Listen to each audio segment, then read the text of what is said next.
හරි.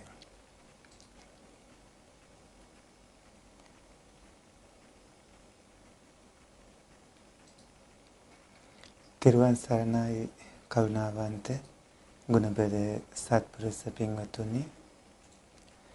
මිනිපුර අමාසාන්ති තපෝවන ආරණ්‍ය සේනාසනයේ සත්පුරුෂයන් විසින් එළඹුණු වෙසක් පුර 15ක පොහෝ දිනයේ නිමිත්තෙන් ආරම්භ කළ ධර්ම සාකච්ඡා වැඩසටහනේ 4 වන පියවරයි අද මේ ආරම්භ කරන්න සූදානම් වෙන්නේ.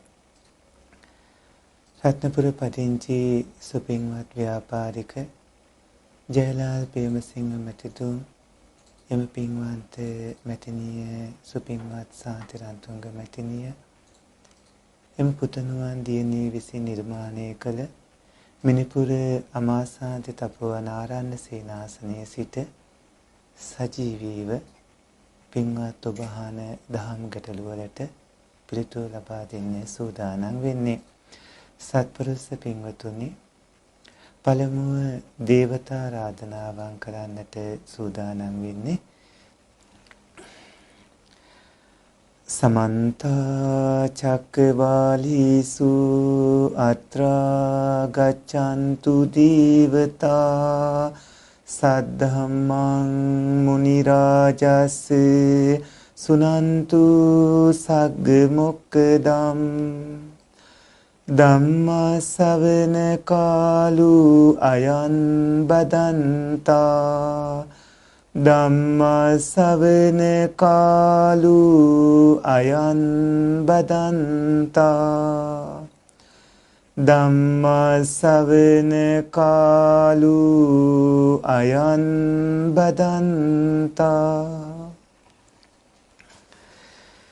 නමෝ තස් භගවතු අරහතු සම්මා සම්බුද්දස්ස නමෝ තස් භගවතු අරහතු සම්මා සම්බුද්දස්ස නමෝ තස් භගවතු අරහතු සම්මා සම්බුද්දස්ස.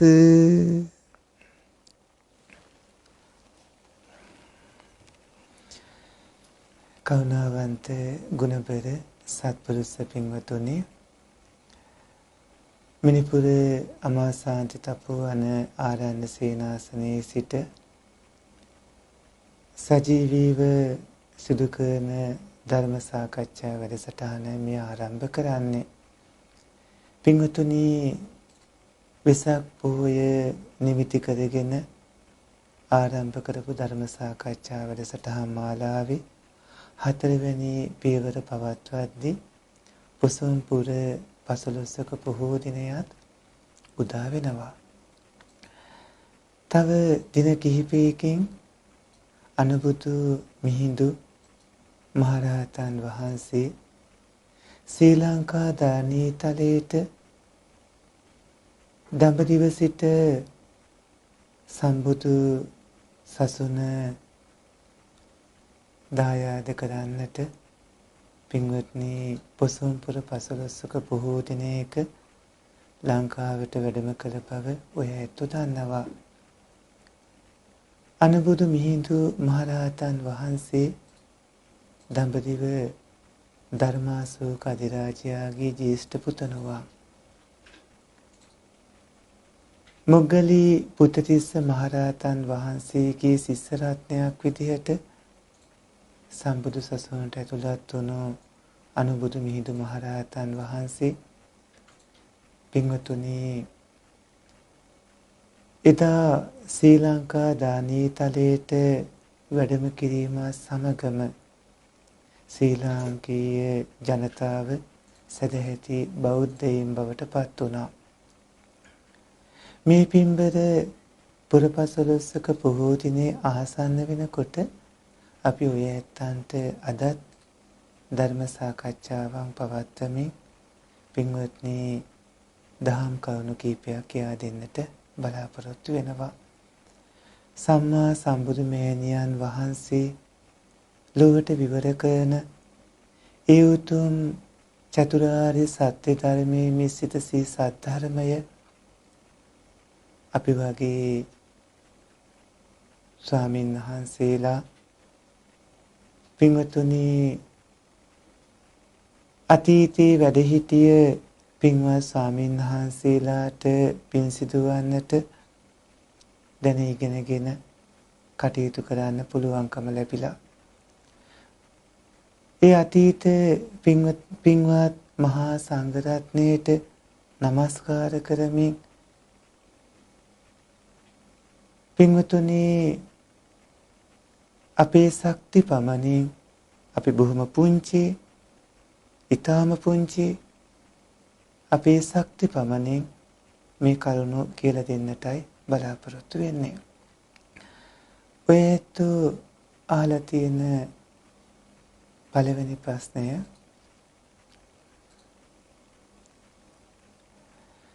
පින්වත් ස්වාමින් වහන්සේ අපි එදිනෙදා ගෙදර දොර වැඩ කටයුතු වල නිරත වෙනකොට ඊතා කුඩා සතුන් අප අතින් මිය යනවා. කෑම භාජනවල ඉන්න කුහුඹුවන් වැනි සතුන්. ස්වාමින් වහන්සේ මෙහිදී අපිට ප්‍රාණඝාත අකුසල කර්මය අපි නොදැනුවත්ව අපිට සිදු වෙනවද? කරුණාවෙන් පහදා දෙන සීක්වා තිරුවන් සරණයි කියලා. පින්වතුනි ප්‍රාණඝාත සිල්පදයේ පිළිබඳව පානෝ භවී පාන සංඤේ වදක චිත්තා මුපක්කමෝ තීන ජීවිතනාසුව අග්ගා පංච වදස්සිමේ කියලා තමයි පළවෙනි සිල්පදයේ නැත්තම් සතුන් මැරීමේ ඒ සිල්පදයේ කැඩෙන අංග විදිහට සඳහන් වෙන්නේ. පින්වත්නි පානෝ භවේ ඒ කියන්නේ පනත් ඇති සතෙක් වීම. දෙක පාන සංඤේ පන ඇති සතෙක්යයි දැනීම. තුන්වෙනි එක වදක චිත්තා මරමී කියන වදක චේතනාව. හතරවෙනි එක උපක්‍රමෝ ඊට කරන උපක්‍රමය. තේන ජීවිත නාසුව එයින් දිවි තොර කිරීම කියන මෙන්න මේ කරුණු පහ. පින්වතුනි ඔය ඇත්තෝ නිවෙස්වල එදිනදා ගෙදර දොර වැඩ කටයුතු වල නිරත වෙද්දී ඔය ඇත්තන්ට මේ කිව්ව කරුණු පහ ඇති වෙන්නේ නෑ නේද? හොඳට බලන්න. ඔය ඇත්තෝ පණ ඇති සතෙක් වීම, පානවත් සතකේ දැනීම, මරණවා කියන වදක චේතනාව, ඊට කරන උපක්‍රමයේ ඒන් දිවි තොර කිරීම කියන මෙන්න මේ අංග පහ සම්පූර්ණ වුණොත් තමයි පින්වත්නි ප්‍රාණඝාත සිල්පදයේ කැඩෙනවා වෙන්නේ. එහෙම නැතුව පින්වත්නි මේ ශික්ෂාපදයේ බිඳීමක් වෙන්නේ නැහැ. දැන් බලන්න ඔය ඇත්තෝ ගමන් බිමන් යනකොට ඔබ නොදන්නව වුණාට ඔබේ පයට මොනතරම්නම් සත්‍යෝ පෑගෙන වැද්ද? ඔය ඇත්තෝ ගෙදර දොරේ කටයුතු කරනකොට මොනතරම්නම් ඒ කවුන වෙනවද? නමුත් ඔය ඇත්තන්ට මේ මාන චේතනාව ආදී මේ අංග චිත්ත සංතතිය තුල පින්වතුනි සම්පූර්ණ වෙලා නැහැ. මේ සම්පූර්ණ වුණොත් තමයි ප්‍රාණඝාත සිල්පදේ කැඩෙන්නේ. මෙතෙන්දි විශේෂයෙන් අවධානය යොමු කරන්න ඕන කරුණු වගේක් තියෙනවා. ඒ තමයි ඔය ඇත්තන්ට ලෝභ, දේශ, මෝහ කියන අකුසල හේතු යෙදෙන හිතක්. ඒ අකුසල හේතු සමග ඒ අකුසල චෛතසික යෙදෙමින් ඇති වෙනවාද කියන එක. පින්වත්නි ඒ ද්වේෂ සිත් ඇති වුණොත් මේ ප්‍රාණඝාත ආදී සිදුවන සිත් ඇති වුණොත් ඒට විපාක ලැබෙනවා. නමුත් ඔය ඇත්තන් ගෙදර දොරේ කටයුතු කරද්දී පින්වත්නි ඔබට එවැනි සිතක් ඇති වුණොත් ගැටලුවක් ඇති නොවෙනවා නම් ඔබ නොදැනුවත් ඒ කටයුතු සිදු වෙනවා නම් පින්වත්නි එතෙන්දී ප්‍රාණඝාත ශික්ෂාපදයේ බිඳීමක් වෙන්නේ නැහැ. මෙතනදී නොදැනුවත්ව සිදු කරන කියන වචනය තවදුරටත් තේරුම් ගන්නට ඕනේ. ඒ තමයි දැනගෙන කරන පවද වඩා බලවත් නොදැන කරන පවද වඩා බලවත් කියලා ඇහුවොත් එතෙන්දී නම් අපිට පේනවා පින්වත්නි පවක් කියලා දැනගෙන කරන පාපයට වඩා ඒක පවක් කියලා නොදැන බොහොම උවමනාවෙන් පින්වත්නි මිත්‍යා දෘෂ්ටියත් ඇතිව ඒ සිදු කරන පාප කර්ම බොහොම බලවත් කියලා. එතෙන්දී කර්මඵල විශ්වාස කරන්නේ නැතිව මිත්‍යා දෘෂ්ටිය සමග යෙදෙන ඒ චිත්තචෛතසික වැඩපිළිවෙල පින්වතුනි එයාට බොහොම නරක හානිදායක විපාක ඇති කරන එක වෙනම කාරණාවක්. මෙතන තියෙන්නේ ඔය ඇත්තන්ට ඒ සත්වයින් දැකීම ආදී කරුණු ඒ වගේම ඔබේ පස්ස වේදනාදී ඒ කාරණා ඒ වගේම චිත්තසංතතියේ ඒ අකුසල ධර්ම යෙදෙන කාරණාදී ඒ සියල්ල සම්පූර්ණ වෙමින් ඔබ ඒට උපක්‍රම කරමින් දිවි තොර කරන අවස්ථාවකටපත් වෙන්නේ නැතිකම. ඒ නිසා ඔබ gedara thora වැඩ කටයුතු වල නිරත වෙනකොට ඊතා කුඩා සතුන් ඔබ අතින් මිය යනවා. ස්වාමීන් වහන්සේ මෙහිදී අපිට ප්‍රාණඝාත අකුසල කර්මය අපි නොදැනවත් සිදු වෙනවාද කියලා ඇහුවොත් පින්වත් ඔබ අර කිව්ව අංග පහ සම්පූර්ණ වෙලා නැත්නම් පින්වතුනි ප්‍රාණඝාත සිල්පදයේ කැඩෙන්නේ නැහැ. හැබැයි එය සම්පූර්ණ වෙමිනුත් ඒ විදිහට සිද්ධ වෙනවා. හිතාමතා මේ කෝපවල වහලා ඉන්න සත්තු මේ මරමින් සෝදමින් මේ පිසදාමින් ඒ වගේම කරපොත්තම් මරමින් ආදී කටයුතු සිදු කළොත් එතෙන්දී මේ අංග පහ සම්පූර්ණ වෙනවා. එතෙන්දී මාන චේතනාදී මේ අංග පහ සතේ කියා දැනීම ඒ වගේම සතෙක් වීම මරමී කියන වදක චේතනාව ඊට කරන උපක්‍රමයේ ඒකෙන් ජීවිතය නැති කිරීම කියන මෙන්න මේ අංග පහ සම්පූර්ණ වෙනවා. එහෙම වුණොත් පින්වත්නි ඒක සිල්පද කඩා ගැනීමක් වගේම මේ ජීවිතයේදී නරක ප්‍රතිඵල බොහෝ දුක්ඛිත කටුක දේවල් අතපය හිමිවීම වගේ ඊටාම කටුක දුක්ඛිත දේවල් මේ කුසලයේ දුර්වල වෙනකොට පින්වත්නි විපාක වශයෙන් ලැබීමොත් ඒ වගේ මානින්මත් අපාගත වීම වගේ කවුණු සිද්ධ වෙනවා. අපි දැන ඒ කටයුතු සිද්ධ වුණාම නමුත් චේතනාන්විතව නෙමෙයි නම් අර කිව්ව අංග පහ සම්පූර්ණ වෙලා නැත්නම් පින්වත්නි ඔබට ඒ ආකාරයෙන් පළවෙනි සිල්පදයේ පිඳීමක් වෙන්නේ නැහැ. අනිවාර්යයෙන්ම අකුසල් සිත් යෙදෙන්නට ඕනේ අකුසල විපාකය සඳහා. පින්වත්නි ඊළඟට අහලා තියෙන ප්‍රශ්නේ තමයි සුපින්වත් ස්වාමීන් වහන්සේ මිල මුදල් නාස්ති කරමින් අද හොඳට කාබී සතුටින් සිටුමුයේ සිතමින් අර පිරිමැස්මක් නොමැතිව ජීවත් වන හිතවතුන් යහමඟට ගැනීමට කළ හැකිද ධර්මානුකූලව බුද්ධ දේශනා ඇසුරින් පහදා දෙන්න. ත්‍රිවන් සරණයි. සත්පුරුෂ පින්වතුනි ඊටමත් කාලෝචිත ප්‍රශ්නයක්. මිල මුදල් නාස්ති කරමින්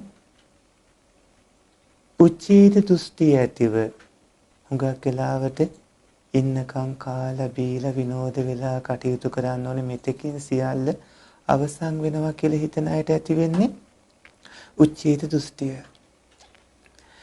ඒ කාලා බීලා ඉන්න ඕනේ මෑණකන් සතුටින් ඉන්න ඕනේ කියලා කටයුතු කරන අය සමහරවම අර පිරිමැස්මකුත් නැමැතුව ජීවත් වෙන යහළු යහමකට ගන්න කල හැකිද ධර්මානුකූලව පහදා දෙන්න. පින්වතුනි සිංහලෝවාද සූත්‍රයේ ඒ කවුණු මතුවෙනවා. ව්‍යග්ගපච්ච සූත්‍රේනොත් ඒ කවුණු මතුවෙනවා. ඒ වගේම අනේපිසිතුමා දේශනා කරපු අනන සූත්‍රේනොත් ඒ කවුණු කියවෙනවා. මංගල සූත්‍රේනොත් ඒ කවුණු කියවෙනවා. පරාභව ධම්මිකාදී හැම සූත්‍ර දේශනාවකින්ම පින්වත්නි මේ කරුණු කියවෙනවා. පින්වත් ඔබ නිරන්තරයෙන්ම ඔබේ ජීවිත වැඩදායක එකක් කරගන්න ඕනේ. පළමුවෙන්ම සිල්වත් වෙන්න ඕනේ, ගුණවත් වෙන්න ඕනේ, ධර්මයේ හැසිරෙන්න ඕනේ, සමබර ජීවිතයක් ඇති කරගන්න ඕනේ. එහෙම කරමින් ළඟින් ඇසුරු කරන ඒ අයත් පින්වතුනි යහපත් කුසලයේ පිහිටපු පිරිසක් බවට කුසලයේ සමාදන් කරවන්නට ඕනේ. ධර්මයේ හසුරවන්නට ඕනේ. ධර්මයේ සමීපතමින් හැසිරවීමත් පින්කමක් බවට පත් වෙනවා. ජීවත් වෙනකොට ජීවත් වීමට පින්වතුනි ධනය අවශ්‍ය වෙනවා. අනේපිරි සිටුතුමා එක්තරා දවසක බුදු පියාණන් වහන්සේ මුණ ගැහෙන ජේතවනාරාමයට තමන් ඉදි කරපු විහාරස්ථානයට පැමිණ බුදු පියාණන් වහන්සේත් එක්ක ධර්ම සාකච්ඡාවක් කරනවා. සම්මා සම්බුදු පියාණන් වහන්සේ අනේපිරි සිටුතුමාට මෙහෙම දේශනා කළා. චත්තාරිමානි ගහපති සුඛානි අධිගමනීයානි ගිහිනා කාමභෝගිනා කාලීන කාලං සමයේන සමයං උපාදාය. බුදු පියාණන් වහන්සේ ගිහි කාමභෝගී ජීවිත ගත කරන අය ජීවිතේදී හැල්ල බලද්දී කාලයෙන් කාලෙට සමයෙන් සමයට ලබන්න ඕන සම්පත් 4ක් තියෙනවා. එයින් පළවෙනි එක තමයි අත්තිසුඛං. මම දුක් මහන්සියෙන් වීර්යයෙන් උපයාගත් දෙහිමි ධනයක් භවභෝග සම්පත් යාන වාහන දීපල ඉඩකඩම් ආදී මට තියෙනවා කියලා සතුටු වෙන්න පුළුවන්කම තියෙන්නට ඕනේ. මම සහ මගේ යැපෙන්නන්ගේ අනාගතයේ සුරක්ෂිතයි. ලෙඩක් දුකක් කරදරයක් පීඩාවක් ඇති වුණොත් ඒ ඕනෑම දෙයකට මුහුණ දෙන්න පුළුවන්කම තියෙනවා.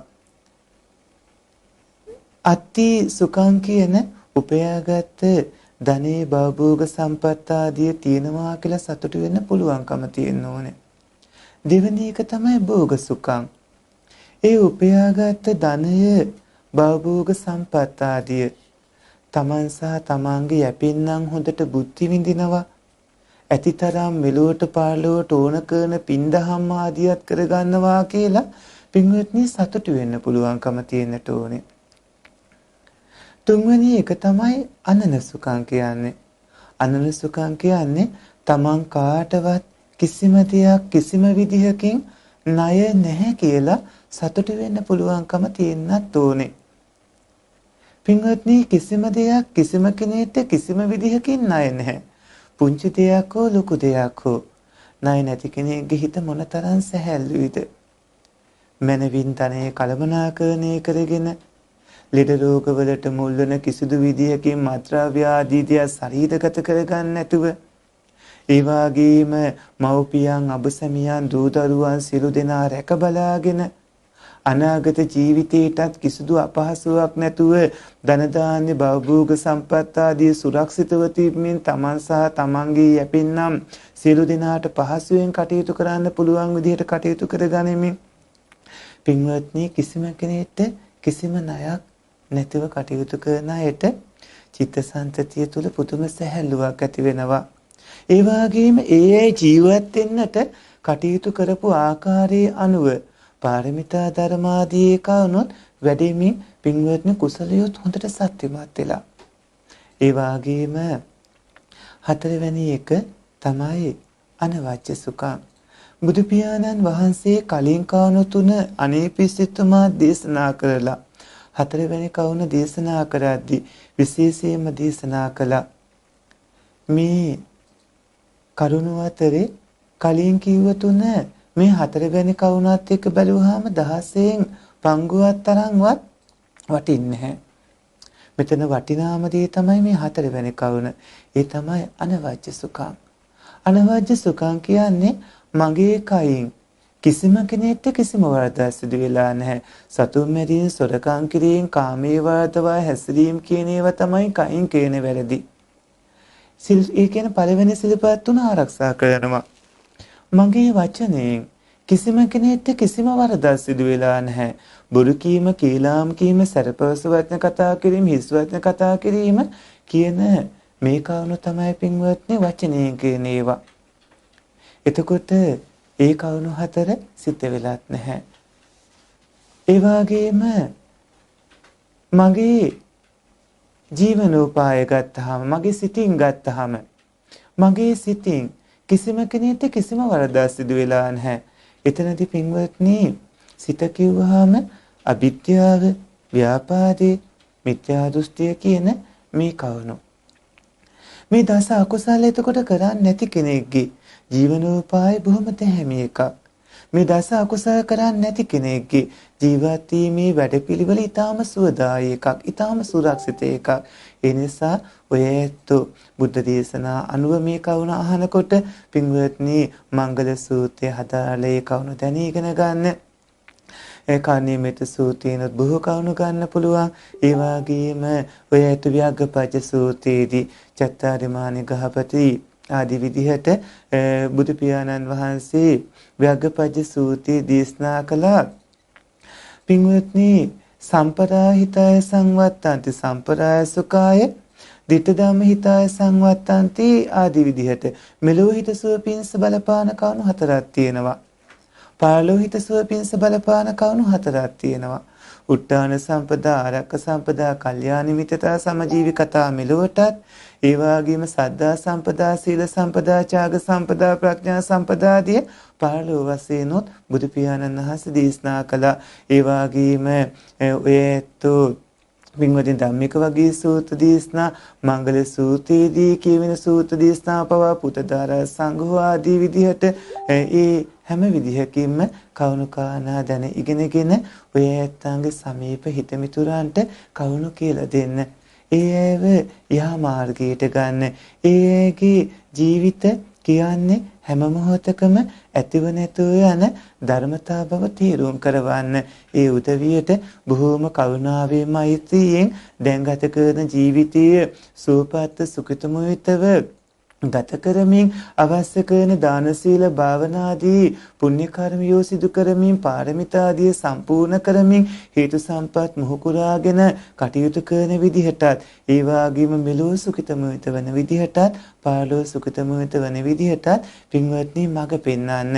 ඒ විදිහට කටයුතු කිරීම ඔබට විශාල පින්කමක් බවට පත් වෙනවා. ධර්මයේ සමීපතම හැසිරවීම පින්වත්නි ඒ ධර්ම දානය සිදු කිරීම ඔබට බොහොම මහත්ඵල මහානිසංසගෙන දෙන පුණ්‍ය කර්මයක් වෙනවා. පින්වත්නි ඊළඟට අහලා තියෙන ප්‍රශ්නේ තමයි සුපින්වත් ස්වාමීන් වහන්සේ අලුත විවාහ වූ ගිහි අය බෝධි පූජා ආදී පැවැත්වීමට ගිය විට කුසල් ඇති ගන්ධබ්බයන් මව් කුසට ඇතුළු වීමට වැඩි සම්භාවිතාවක් ඇති බව සමහර ප්‍රකාශ කරනවා. එසේ සැලසන ගන්ධබ්බ කොට්ටාස සිටීද මෙහි සත්‍යතාවය පහදා දෙන්න. පින්වතුනි අලුත විවාහ වූ අය දරුවෙක් මව් කුස පිළිසිඳ ගන්න කලින් බෝධි පූජා පින්කම් පවත්වමින් දාන සීල භාවනාදී පුණ්‍ය කර්මියෝ සිදු කරමින් පින්වත්නි කුසලයේ හැසිරෙන්නට ඕනේ. ධර්මයේ හැසිරෙමින් කටයුතු කරන්න ඕනේ. සමහර ඇත්තෝ හුඟක් වෙලාවට මව් කුස දරුවෙක් පිළිසිඳ ගත්තාට පසුව තමයි පින්වතුනි බෝධි පූජාදී පින්කම් පවත්වමින් අනේ මට උපදින්න ඉන්න දරුවා ගැහැන් දරුවෙක් වෙන්න ඕනේ, පිරිමි දරුවෙක් වෙන්න ඕන විදිහට ආදී ප්‍රාර්ථනා කරමින් කටයුතු කරන්නේ. ඒ වුණත් ඒක සිද්ධ වෙලා අවසන්. දරුවෙක් පිළිසිඳ ගත්තාට පසුව පින්වත්නි කාන්තා බව පිරිමි බව වෙනස් කරන්න පුළුවන් කමක් නැහැ.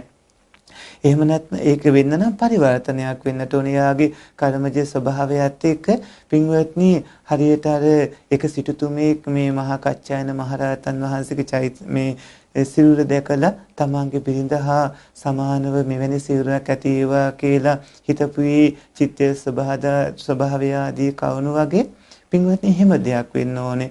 අනිවාර්යයෙන්ම මෞකුස සත්‍යයේ පිළිසිඳ ගන්නවා කියන තැනේදී පළමු අවස්ථාවේදීම පින්වත්නි කාන්තාවක් හෝ පිරිමියෙක් හෝ කියන භාව දශකේ ලැබිලා මෙතනදී බෝධි පූජා ආදී පැවැත්වීමට ගිය විට කුසල් ඇති ගන්ධබ්බයන් මව් කුසට ඇතුළු වීමට වැඩි සම්භාවිතාවක් ඇති බව සමහර ප්‍රකාශ කරනවා.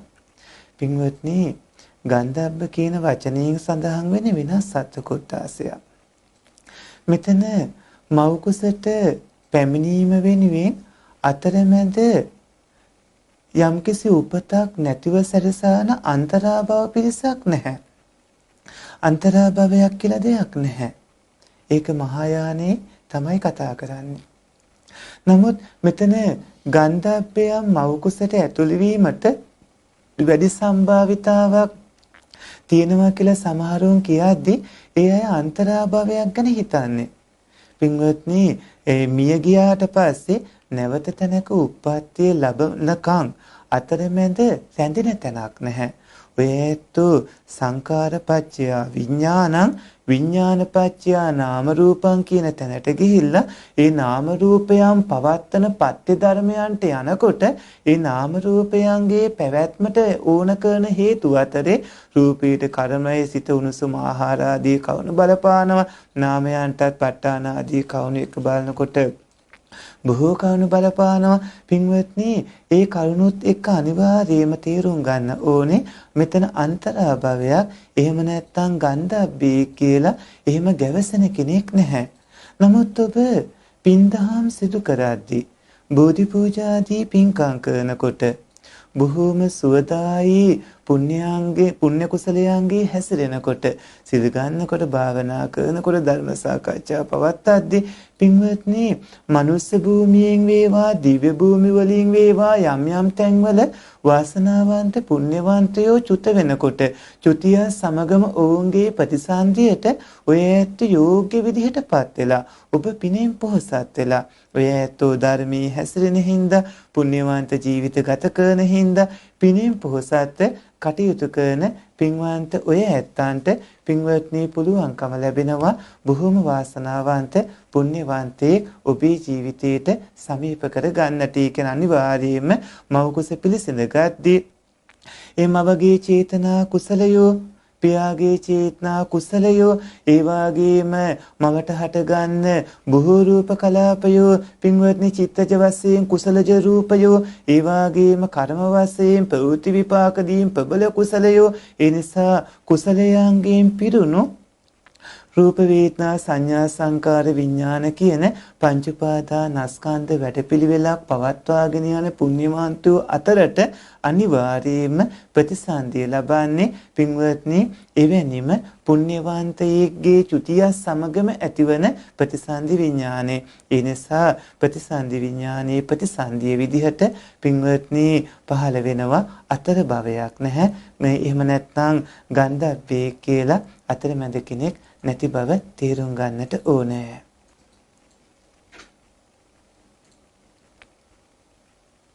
පින්වත්නි ඊළඟට අහලා තියෙන ප්‍රශ්නේ තමයි පින්වත් ස්වාමින්වහන්සේ ආලෝක සංඥාව යනු කුමද්ද ආලෝක සංඥාව භාවිතා කරන්නේ කෙසේද කියා කරුණාකර පහදා දෙන්න තෙරුවන් සරණයි කියලා.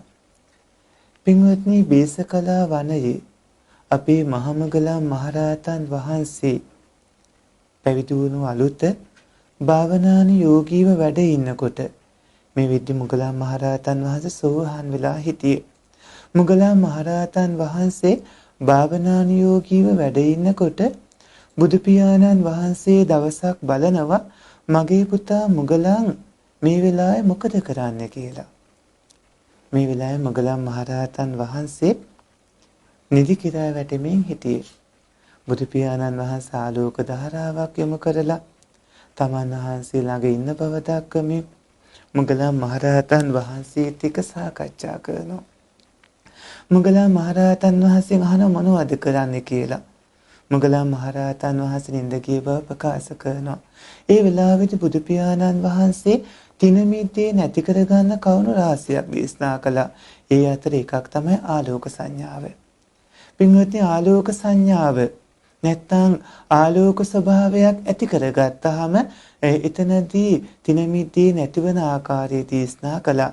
පින්වත්නි, එතෙන්දී ආලෝකය කියන්නේ සමහරුන් භාවනාදී කාරණාවලදී කියන කාරණාව නෙමෙයි. මෙතෙන්දී පින්වත්නි ආලෝකය කියලා කිව්වේ සාමාන්‍ය ආලෝකයට.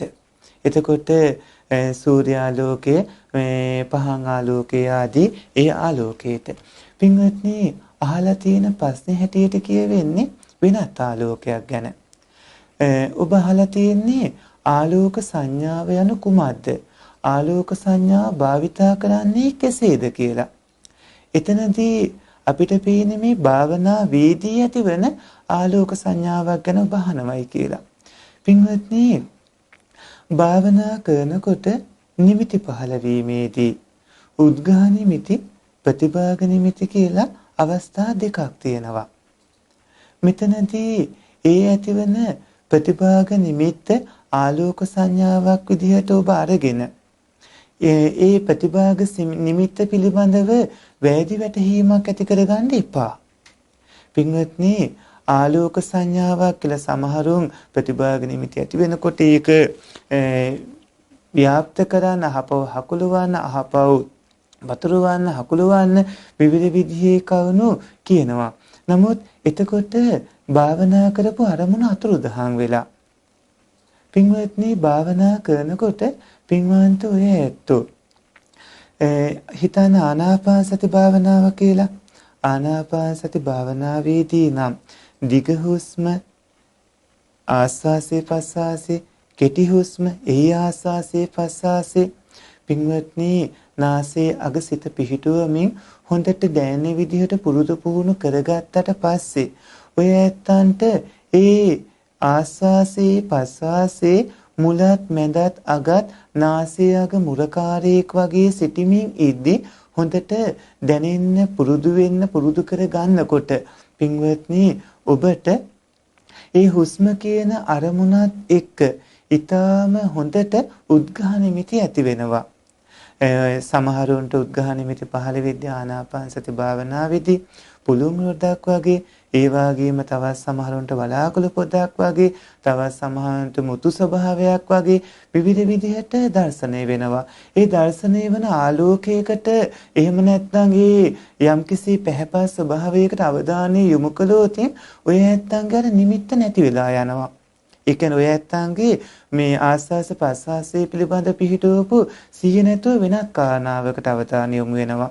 පින්වත්නි, ඒ සෙලවෙන වගේ තත්ත්වයක තියෙන උද්ඝාන නිමිත්තෙන් පස්සේ ඇති වෙන්නේ නොසෙල්ලෙන ස්වභාවයකට තියෙන බොහොම පැහැපත් ප්‍රභාසර ස්වභාවයේ බොහොම වර්ධනය වුණු ප්‍රතිභාග නිමිති අවස්ථාව.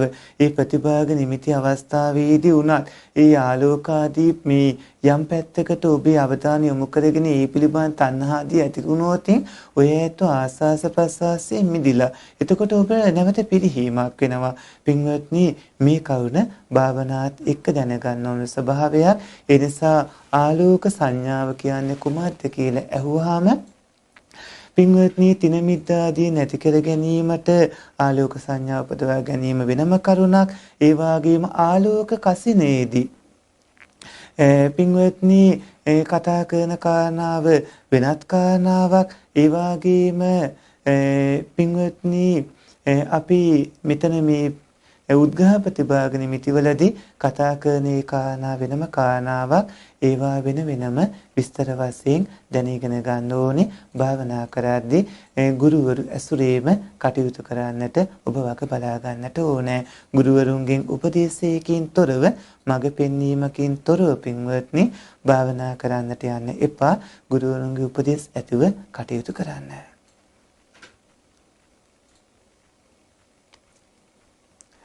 පින්වත්නි, ස්වාමීන් වහන්සේ ආර්ය අෂ්ටාංගික මාර්ගයේ ලෞකික සහ ලෝකෝත්තර වශයෙන් ආකාර දෙකක් පවතීද? කරුණාවෙන් පැහැදිලි කරලා දෙන්න කියලා අහලා තියෙන්නේ.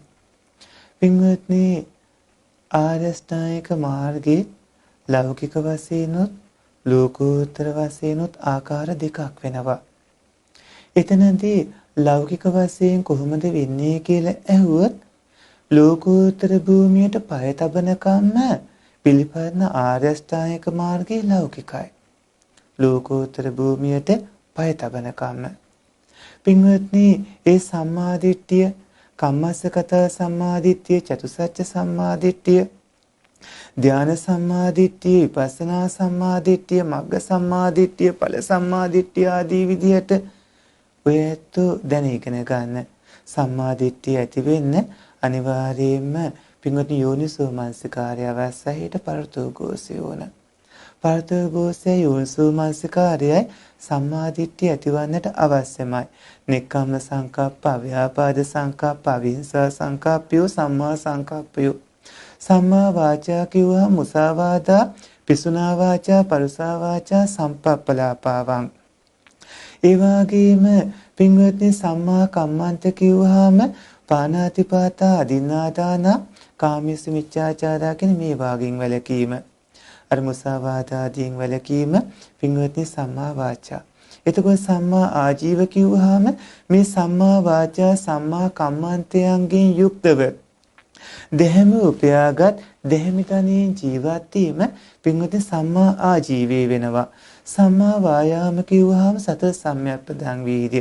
නූපං අකුසල් නූපදින්නට කරන වීර්ය. උපං අකුසල් දුරු කරන්නට කරන වීර්ය. නූපං කුසල් උපදවා ගන්නට කරන වීර්ය. උපං කුසල් වැඩි දියුණු කර ගන්නට කරන වීර්ය. එතකොට සම්මා සතිය කිව්වහම සතර සතිපට්ඨාන සිහිය. ඒ වගේම සම්මා සමාධිය කිව්වහම පින්වත්නි ධානාදී මට්ටමට දියුණු කරගන්න බලවත් කුසාසිතේ ඒකාග්‍රතාවයන්.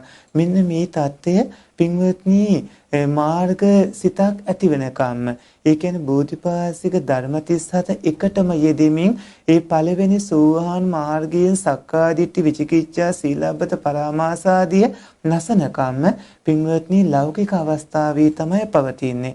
මේ ලෞකික අවස්ථාවේ පවතමින් බෝධිපාශික ධර්මයෝ පූර්ව භාග ප්‍රතිපදා විදියට, මිශ්‍රක ප්‍රතිපදා විදියට පින්වත්නි වර්ධනය වෙනවා.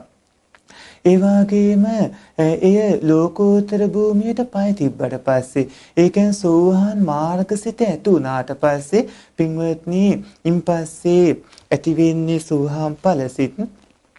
සෝවාන් මාර්ගසිතටපත් වුණාට පස්සේ යා තවදුරටත් ලෞකික කෙනෙක් නෙමේ, ලෝකෝත්තර උත්තමයෙක්. එතකොට මේ ලෝකෝත්තර භූමියට පය තබලා එයින් එහාට යන්නටත්, ඒ කියන්නේ සෝවාන් මාර්ගයෙන් පස්සේ සක්කදාගාමි මාර්ගයටපත් වෙන්න, ඒ වගේම අනාගාමි මාර්ගඵලයන් ලබන්න, ඒ වගේම අරහත් මාර්ගඵල කියන ඒ ඉහළට යන්නට සාමුලින්ම කෙලෙසුන් නැසන ඒ රහතන් වහන්සේ නමක් බවට පත්වන අවස්ථාව දක්වා ඒ ගමන් මඟ ආර්ය අෂ්ටාංගික මාර්ගයේ පිළිපදිමින්මයි ඉදිරියට යන්නට ඕනේ.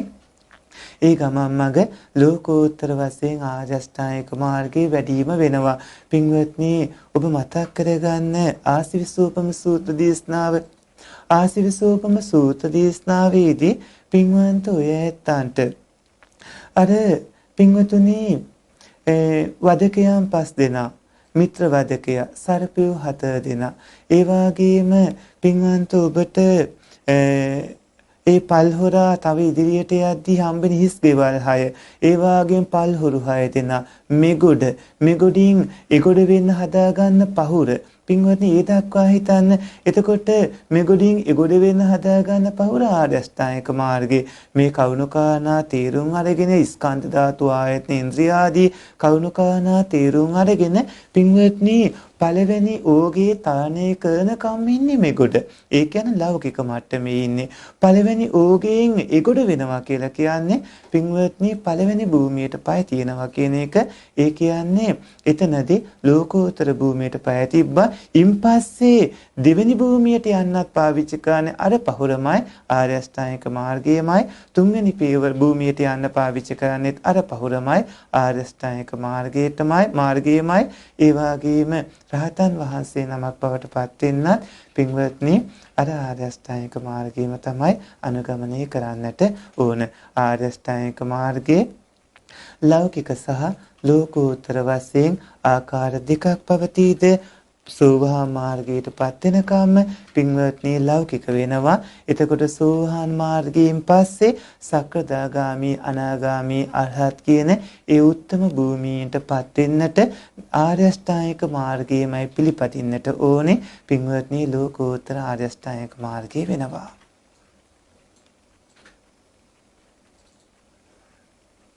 පින්වත්නි ඊළඟට අහලා තියෙන ප්‍රශ්නේ තමයි පින්වත් කල්යාණ මිත්‍ර ස්වාමින් වහන්සේ අප ත්‍රිවිධ පුණ්‍ය කර්ම සිදු කිරීමේදී බොහෝ දෙනෙකුගේ මතයක් වී තිබෙන්නේ අප ලෞකික හෝ ඇතම් විට ලෝකෝත්තර ප්‍රාර්ථනාවන් සිදු කිරීම වැරදි සහගත බවයි. නමුත් භාග්‍යවතුන් වහන්සේගේ සමයේදී පෙර ජීවිතවල පුණ්‍යවන්ත චරිත ගත කළ ඇත්තන් යම් යම් ලෞකික ප්‍රාර්ථනා මෙන්ම ලෝකෝත්තර ප්‍රාර්ථනා සිදු කළ ඒ කුසල කර්මයන් විපාක දීමෙන් සාර්ථකව නිවන් මාර්ගයට උපයෝගී වී ඇති බව පැහැදිලි වේ. ඒ අනුව පින් කුසල් කිරීමේදී ප්‍රාර්ථනාවන් සිදු කිරීම වරදක්ද? එසේ ප්‍රාර්ථනා කරන්නේ නම් නිවැරදි වශයෙන් ප්‍රාර්ථනා කරන්නේ කෙසේද? පහදා දෙනු මැනවි. තුනුරුවන් සරණයි පින්වත් ස්වාමින් වහන්සේ කියලා. සත්පුරුෂ පින්වතුනි, පින්වත් ඔබ අනියත විවරණ සම්පූර්ණ කරමින් දීපංකර බුදු පියාණන් වහන්සේ අභියස නියත විවරණ සම්පූර්ණ කරන අවස්ථාව වෙනකොට බෝධිසත්වයන් වහන්සේගේ පැමිණි ප්‍රාර්ථනා කුසලයේ ගැන බලන්න. එදා නියත විවරණ ලබා ගත්තට පස්සේ ආගමන් මඟ බලන්න. ඒ වගේම අනෝමදස්ස බුදු පියාණන් වහන්සේගේ ඉදිරිපිට සාද තාපස්තුමා සිරිවැද කෙළඹියා දෙන්න පින්වත්නි අනාගත අග්‍රශ්‍රාවක තනතුරු බලාපොරොත්තු වෙනකොට ඒ සඳහා විවරණ ලැබුව විදිය කල්පනා කරන්න. ඒ වගේම 80 මහා ශ්‍රාවකයන් වහන්සේලා ඒ ලැබූ තනතුරු 42 පසුපස උන්වහන්සේලාගේ ප්‍රාර්ථනා මොනවද කියලා බලන්න. ඔය ඇත්තන්ට හම්බ වෙනවා පදුමුත්තර බුදු පියාණන් වහන්සේ කාලේ දක්වාම 80 මහා ශ්‍රාවකයන් වහන්සේලාගේ චෛත්‍යාපදානවල පින්වත්නි ඒ ප්‍රාර්ථනාවන් සිදු කරපු අවස්ථා. ඒ ප්‍රාර්ථනාවන්ට සමහර උත්තමයන් වහන්සේලා දින 7ක කාලයක් වගේ මහදම් පූජා පවත්වලා අන්තිම දිනේ ප්‍රාර්ථනා කළා තියෙනවා. තවත් සමහර උත්තමයන් වහන්සේලා බොහෝ කාලයක් පින්දහම් සිදු කරමින් වස්සාන 3 මාසෙම කටයුතු කළා තියෙනවා. මේ වගේ අවස්ථා ඔය ඇත්තන්ට හම්බ වෙනවා. පින්වත්නි යම්කිසි අරමුණක් ඔබට තිබිය යුතුයි. අරමුණකින් තොරව කටයුතු කිරීම සුදුසු නැහැ. මෙතන තණ්හාවයි කුසලයයි දෙක පටලවා ගැනීමක් තමයි පේන්නේ. පින්වත්නි තණ්හාව කියන කාරණාවත් කුසලයක් කියන කාරණාවත් ඔය ඇත්ත පටලවා ගන්න එපා. ඔය ඇත්ත කුසාසිත ඇතිව කටයුතු කරනකොට ඒ කුසාසිත වල පින්වත්නි ලෝභය යෙදෙන්නේ නැහනේ. හොඳට කල්පනා කරලා බලන්න. කුසාසිත 8ක් තියෙනවා. කුසාසිත 8 යෙදෙන්නේ අලෝභ අදෝස කියන හේතු දෙක හෝ අලෝභ අදෝස අමෝහ කියන හේතු තුන හෝ කියන මෙන්න මේ හේතු කුසල හේතු. එතකොට කුසල හේතු යෙදෙන සිත්වල පින්වත්නි ලෝභය යෙදෙන්නේ නැහැ. එතකොට කුසල හේතු යෙදෙන සිත් ඇතිව දාන සීල භාවනාදී යම්කිසි පින්කමක් කළාම පින්වත්නි ඔය ඇත්ත නිවන අරමුණු කරන්න, නිවන ප්‍රාර්ථනා කරන්න. ඒ ප්‍රාර්ථනා කිරීමෙන් කිසිදු වරදක් නැහැ.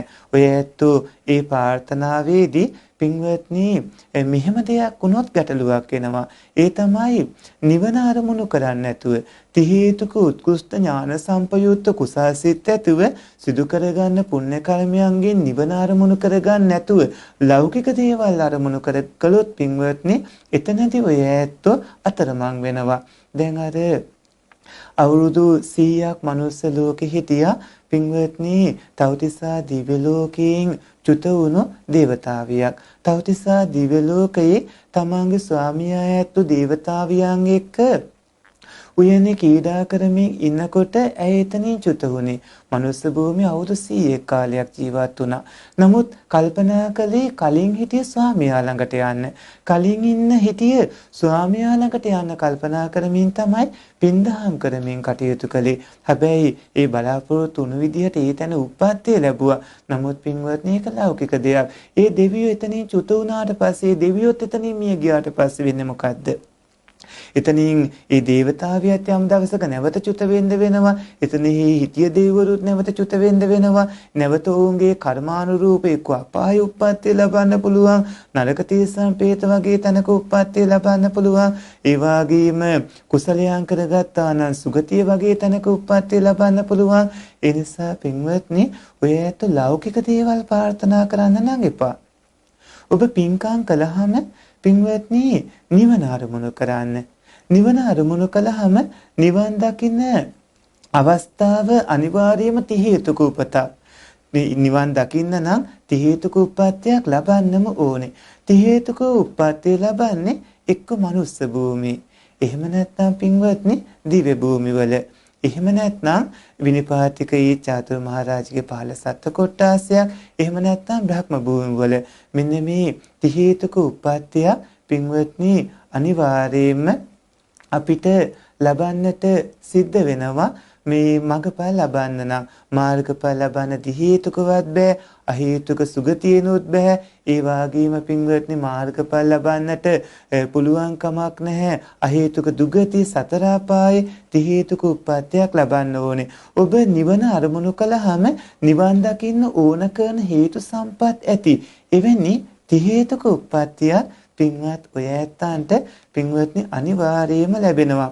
ඒක සුගතිය වෙනවා. කාම සුගතිය 7 ඔබ ධානාදී උපතවා ගත්තොත් ධානයවලට අනුරූපී තැනක හෝ උප්පත්තිය ලබන්නට පුළුවන්කම ලැබෙනවා. මේ කවුන තවදුරටත් පින්වත්නි ඔබ තීරුම් ගන්නට ඕනේ. ඒ තමයි ලෞකික දේවල් අරමුණු කරමින් කරන ප්‍රාර්ථනා පින්වත්නි අපරාධයක්. මොකද ලෞකික දේවල් ඊටා සුළු කාලයයි. දිව්‍ය ලෝකයක උපදින්න ප්‍රාර්ථනා කළොත් ඒ දිව්‍ය ලෝකයේ ආයු කාලයේ අවසන් වෙලා නැවතත් පින්වත්නි චුත වෙන්නට සිද්ධ වෙනවා. හැබැයි නිවන අරමුණු කරගෙන කටයුතු කළොත් එතන කුසාසිත ඇතිව නිවනම අරමුණු කරන හින්දා පින්වත්නි නිවන් දකින්නට පුළුවන් ආකාරයට ඔය ඇත්තන්ට අවශ්‍ය හේතු සම්පත් සියල්ලම ලැබෙනවා. එතකොට දන් දුන්නු ආකාරයට, සිල් රැකපු ආකාරයට, භාවනා කළ ආකාරයට, දස පුණ්‍ය ක්‍රියාවන් සිදු කරපු ආකාරයට ඒ හැම සිතකටම ඔය ඇත්තන්ට විපාක ලැබෙනවා. ඒ වගේම නිවන කියන උතුම් අරමුණ ඇතුව කටයුතු කළ හින්දා ඔබට සසරින් එතර වෙන්නත් පුළුවන්කම ලැබෙනවා. ඒ වගේම හි අන්තිමට අහලා තියෙනවා එසේ ප්‍රාර්ථනා සිදු කරන්නේ නම් නිවැරදි වශයෙන් ප්‍රාර්ථනා කරන්නේ කෙසේද? පහදා දෙනු මැනවි කියලා. පින්වත්නි එසේ ප්‍රාර්ථනා කරන්නේ නම් නිවැරදි වශයෙන් ප්‍රාර්ථනා කරන්නේ මෙන්න මෙහෙමයි. ඉදම්මේ පුඤ්ඤ කම්මං ආසවක්ඛයා වාන් හෝතු. මේ පුණ්‍ය කර්මය නිවන් අවබෝධ වීම පිණිසම හේතු වේවා. ඊට පස්සේ සිංහල කොටස කියන්නම්. මේ කුසලයේ බලයෙන් නිවන් දකිනා තුරුම පස්පව් දස කුසල් කරන පාප මිත්‍ර ඉංගීත අසත්පුරුෂ ඉංගීත ආසේ නොලැබේවා. දානාදී පින්කම් කරන සීලාදී අනන්ත ගුණ පුරන විදර්ශනාදී භාවනා වඩන සත්පුරුෂ ඉංගීද බුද්ධාදී ආර්ය මහෝත්තමයින්ගීද ආශ්‍රයම ලැබේවා කියලා පින්වත්නි නිවනම අරමුණු කරමින් කටයුතු කරන්න. ඉතින්දී ඔබට කල්යාණ මිත්‍ර සේවනයේ ලැබෙන විදිහට ඒ වගේම පස්පව දස කුසල් කරන බාලයින්ගේද අසත්පුරුෂයින්ගේද පාප මිත්‍රයින්ගේද ආශ්‍රය නොලැබෙන ආකාරයට දාන ආදී පින්කම් කරන සීලාදී අනන්ත ගුණ පුරන විදර්ශනාදී භාවනා වඩන කල්යාණ මිත්‍ර සේවනයේ ලැබෙන ආකාරයට කටයුතු කරන්න. ඉතින්දී චංකමන සූත්‍රයත් හිතට ගන්න. චංකමන සූත්‍රයේදී බුදු පියාණන් වහන්සේ ගිජ්ජකූට පර්වතයේ ඉහළ වැඩ ඉඳිමින් පල්ලෙහා දේවදත්ත තෙරුන් වහන්සේ තමන්ගේ හිතවත් ස්වාමීන් වහන්සේලා පිරිසක් එක්ක සක්මන් කරමින් ඉන්නවා දැක්කා. සරියුත් මහ රහතන් වහන්සේ තමන් වහන්සේගේ ඒ බිස්සුන් වහන්සේලා පිරිසක් එක්ක සක්මන් කරමින් ඉන්නවා දැක්කා. මුගලන් මහ රහතන් වහන්සේ බිස්සුන් වහන්සේලා පිරිසක් එක්ක සක්මන් කරනවා. ඒ වගේම පින්වතුනි එතනදී තවත් කරුණක් තමයි අපේ අනුරුද්ධ මහරහතන් වහන්සේ ඒ වගේම අනිකුත් මහරහතන් වහන්සේලා ඒ බිස්සුන් වහන්සේලාත් එක්ක සක්මන් කරමින් ඉන්නව දැක්කා. බුදු පියාණන් වහන්සේ ළඟ හිටිය බිස්සුන් වහන්සේලාට අර පිරිස පෙන්නලා දේවදත්ත බිස්සුන් වහන්සේත් එක්ක සක්මන් කරමින් ඉන්නේ පවිතු අදහස් ඇති බිස්සුන් වහන්සේලා බවත් සරියුත් මහරහතන් වහන්සේත් එක්ක සක්මන් කරමින් ඉන්නේ ප්‍රඥාධික බිස්සුන් වහන්සේලා බවත් ඊර්දි බලලාභී බිස්සුන් වහන්සේලා මුගලන් මහරහතන් වහන්සේත් එක්ක සක්මන් කරමින් ඉන්න බවත් දිවස්ලාභී බිස්සුන් වහන්සේලා අනුරුද්ධ මහරහතන් වහන්සේත් එක්ක සක්මන් කරමින් ඉන්න බවත් ඒ වගේම දුතාංගධාරී බිස්සුන් වහන්සේලා මහා කාශ්‍යප මහරහතන් වහන්සේත් එක්ක සක්මන් කරමින් ඉන්න බවත් ආදී විදිහට කරුණු දේශනා කළා. පින්වත්නි පවිතු ආශ්‍රයකට යන්න එපා. ජාතක කතාත් ඕන තරම් ඔබට හම්බ වෙනවා. ධම්මපදයේ කතා ඕන තරම් හම්බ වෙනවා. සූත්‍ර ආදීත් ඔය ඇත්තන්ට බොහෝ එවැනි අවස්ථා හම්බ වෙනවා. ඒ නිසා ඔය ඇත්තෝ කුසාසිත ඇතිව නිවන ප්‍රාර්ථනා කරමින් කටයුතු කරන්න. කුසාසිත ඇතිව පින්වත්නි නිවන අරමුණු කරද්දී නිවන් දකින්න ඕන කරන හේතු සම්පත් සියල්ල ඇතිව කටයුතු සිද්ධ වෙනවා. අතීත බුද්ධ ශාසනවලදී අපි 80 මහා ශ්‍රාවකයන් වහන්සේලා එහෙම පින්වත්නි ප්‍රාර්ථනාවන් සිදු කළා. අපේ බුදු පියාණන් වහන්සේත් එහෙමයි. ඔය ඇත්තොත් තිහේතුක උත්කෘෂ්ඨ කුසාසිත ඇතිව නිවන අරමුණු කරන්න.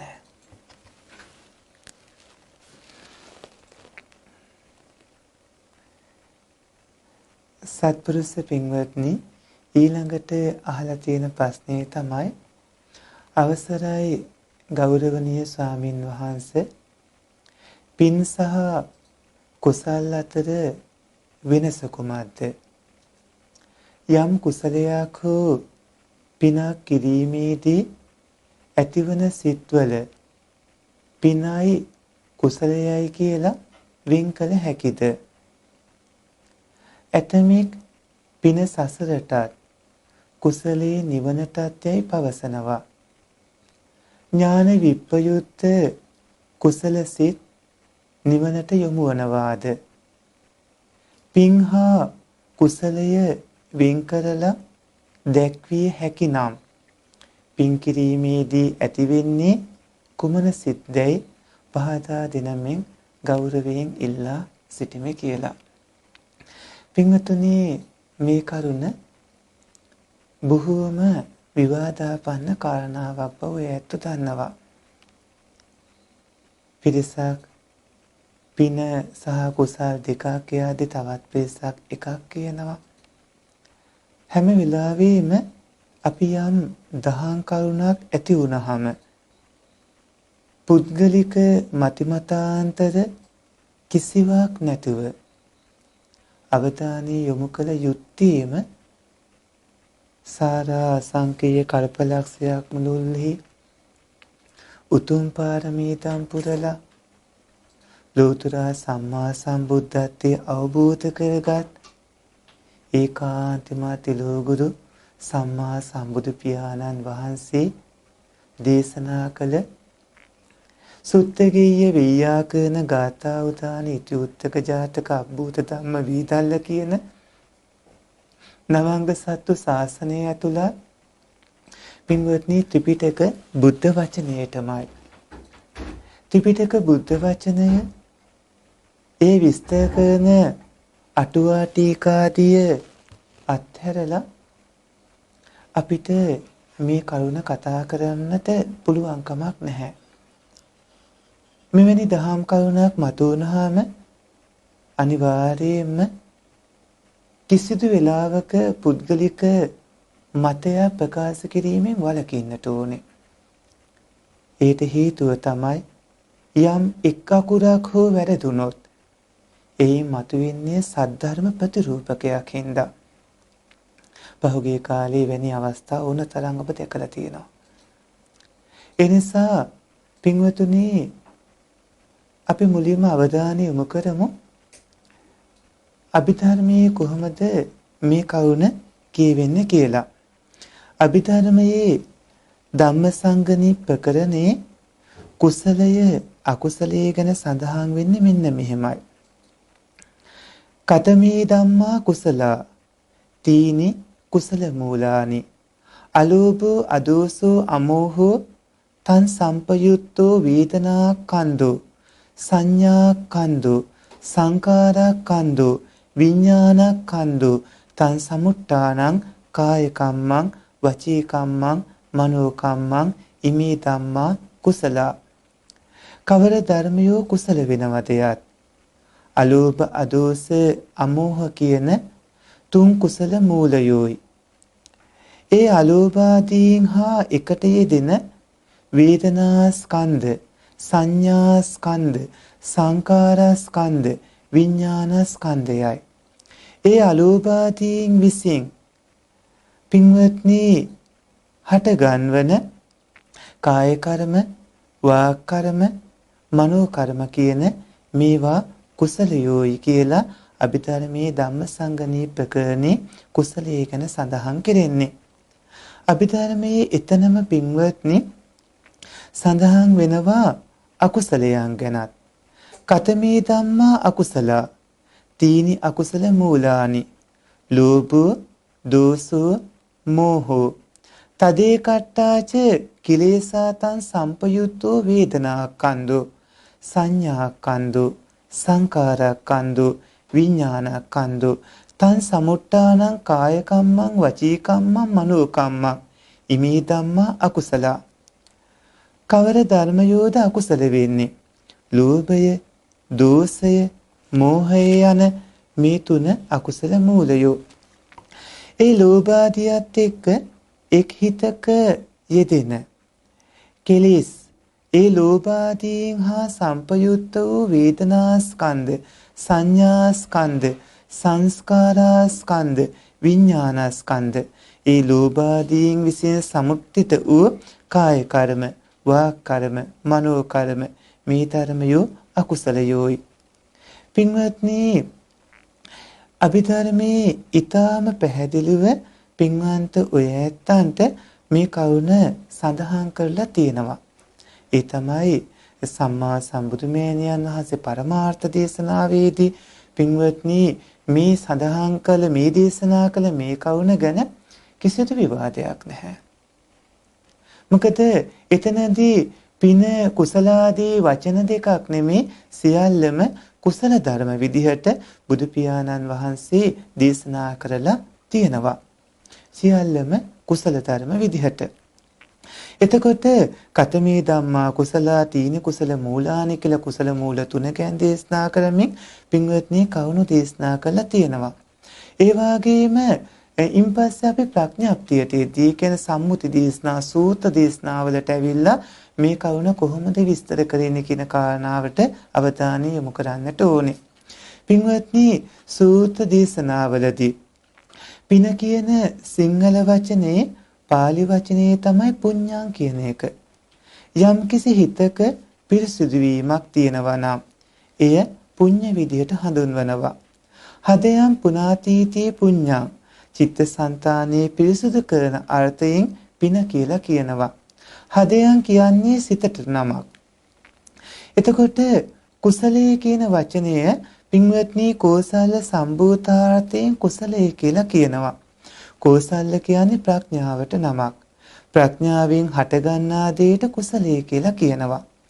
එතකොට ටීකාවේ මේක විස්තර කෙරෙන්නේ මෙහෙම. කුස සංකාතේ පාපකේ අකුසලේ ධම්මේ සලයන්ති චලයන්ති කම්පෙන්ති විද්දංසෙන්ති කුසලං. පාප ධර්මයන්ට නින්දිතාර්ථයෙන් කුස කියලා කියනවා. සැපේ කපා දමන අර්ථයෙන්ද කුස කියා කියනවා. සියලු සම්පත් විනාශ කරන අර්ථයෙන්ද පාපයන්ට කුස කියලා කියනවා. කුස නම් වූ අකුසල කර්ම කපා දමන්නේ, සොලවා දමන්නේ, කම්පා කරන්නේ, සුණු විසුණු කරන්නේ යම් ධර්මතාවයක්ද ඒ කුසල කියා කියනවා. සිතේ පහළ වීමට තියෙන අකුසල් නසන අර්ථයෙන් කුසල් වෙනවා. මේ පින ගැනත් ඒ වගේම කුසලයේ ගැනත් විස්තර කරන ඒ කාරණාදික ඔබ හිතේ තියාගෙන පින්වත්නි පුණ්‍ය කියන වචනය ත්‍රිපිටකයේ ඒ සූත්‍ර පිටකේ සඳහන් වන තැන් කීපයකට අවධානය යොමු කරන්න. එතකොට ඔය ඇත්තන්ට එක තැනක හම්බ වෙනවා පින්වත්නි කුද්දක නිකායේ ඉතිඋත්තක පාළියේ මා පුඤ්ඤභාය සූත්‍රයේදී මෙහෙම මා භික්කවේ පුඤ්ඤානම් බහයිත්ත සුඛස්සේතම් භික්කවේ අතිවචනං ඉත්තස්ස කන්තස්ස පියස්ස මනාපස්ස යදිදම් පුඤ්ඤානි. පින්වත් මහණෙනි පින් කිරීමට බය වෙන්න එපා. පින්වත් මහණෙනි මේ පින් කියලා කියන්නේ යහපත් වූ සිත් කළු වූ ප්‍රිය වූ මන වඩන්නා වූ සැපයට නමක්. පින්වත්නි ඔය ඇත්තෝ බුදු පියාණන් වහන්සේ බොහෝ කාලයක් කරන ලද පින්කම් වල ප්‍රතිඵලයේ ලෙස යහපත් වූ සිත් කළු වූ ප්‍රිය වූ මන වඩන්නා වූ සැප ලැබූ මේ කවුණ ගැන මා පුඤ්ඤ භාය සූත්‍රය අරගෙන කියවලා බලන්න. එහි බොහෝ කරුණු ඔබට දැනගන්නට පුළුවන්කම ලැබෙනවා. ඒ වගේම තවත් තැනක් තමයි තීනිමානි භික්කවේ පුඤ්ඤ කිරියවත්තුනි කතමානි තීනි දානමයන් පුඤ්ඤ කිරියවත්තු සීලමයන් පුඤ්ඤ කිරියවත්තු භාවනාමයන් පුඤ්ඤ කිරියවත්තු. පින්වත් මහණෙනි මේ පුණ්‍ය ක්‍රියා වස්තු තුනක් තියෙනවා. ඒ වස්තු තුන මොකද්ද? දානමේ පුණ්‍ය ක්‍රියා වස්තුවයි. සීලමේ පුණ්‍ය ක්‍රියා වස්තුවයි. භාවනාමේ පුණ්‍ය ක්‍රියා වස්තුවයි කියන මේවායි. ඔය ඇත්තෝ අංගුත්තර නිකාය අට්ඨක නිපාතේ දාන වර්ගයේ අරගෙන බලන්න. පින්වත්නි තවත් තැනක මෙහෙම සඳහන් වෙනවා. මේක සඳහන් වෙන්නේ පින්වත්නි කේසන්දිවාච රත්තෝච සදා පුඤ්ඤං පවඩ්ඩති ධම්මට්ටා සීල සම්පන්නා කේජනා සග්ගගාමිනෝ. වනරූප සූත්‍රයේ තමයි සඳහන් වෙන්නේ.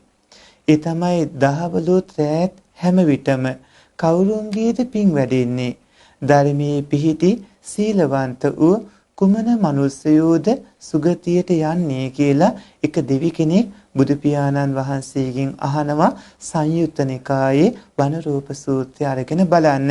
බුදු පියාණන් වහන්සේ මල්වතු පළතුරු වතු වැවීම වනවගාව ඒ දඬු පාලන් දැමීම පැන්හල් පැන්පකුණු ආවාස සාදා දීම දිවා රාත්‍රී දෙකේ පින්වැටන පින්කම් බව එහිදී දේශනා කළා. පින්වත්නි තවත් තැනක සඳහන් වෙනවා ධම්මපදේ පුඤ්ඤංචේ පුරිසෝ කෛරා කෛරාතේතම් පුනප්පුනං තම්මි චන්දං කෛරාත සුකෝ පුඤ්ඤස්ස උච්චයෝ කියලා. එතන සඳහන් වෙන්නේ පින්කම් නැවත නැවත කළ යුතුයි. එමෙන්න කැමැත්තෙන් කළ යුතුයි. වැඩි වැඩියෙන් පින් රැස් කිරීම යනු සැප වැඩි කර ගැනීමට නමක් නැත්නම් සැප වැඩි කර ගැනීමක් කියලා බුදු පියාණන් වහන්සේ එතනදී දේශනා කළා තියෙනවා. පින්වත්නි පුණ්‍ය කියන වචනේ ඇතුළත් දේශනා කරලා තියෙන හැම තැනකම අපිට හම්බ වෙන්නේ ওই වගේ කරුණු. ඒ කියන්නේ පින් කිරීමට බය වෙන්න එපා.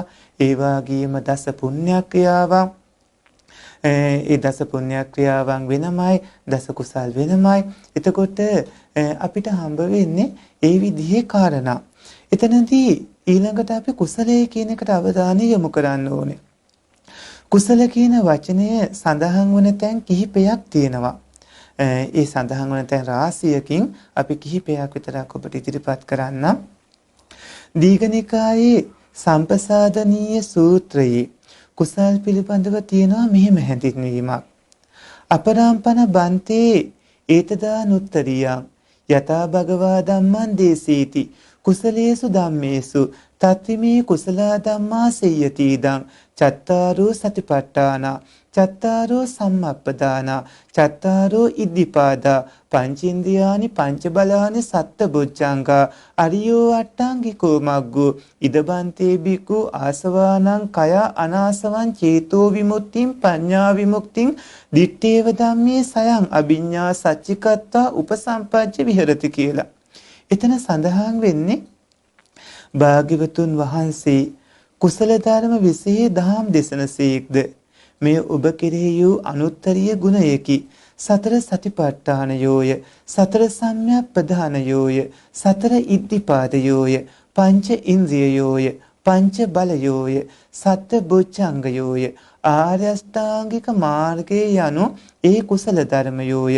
මෙතන සත්‍තිස් බෝධිපාසික ධර්ම කුසල ධර්ම නමින් හඳුන්වන අතර මේවා වැඩි යුතුයයිද?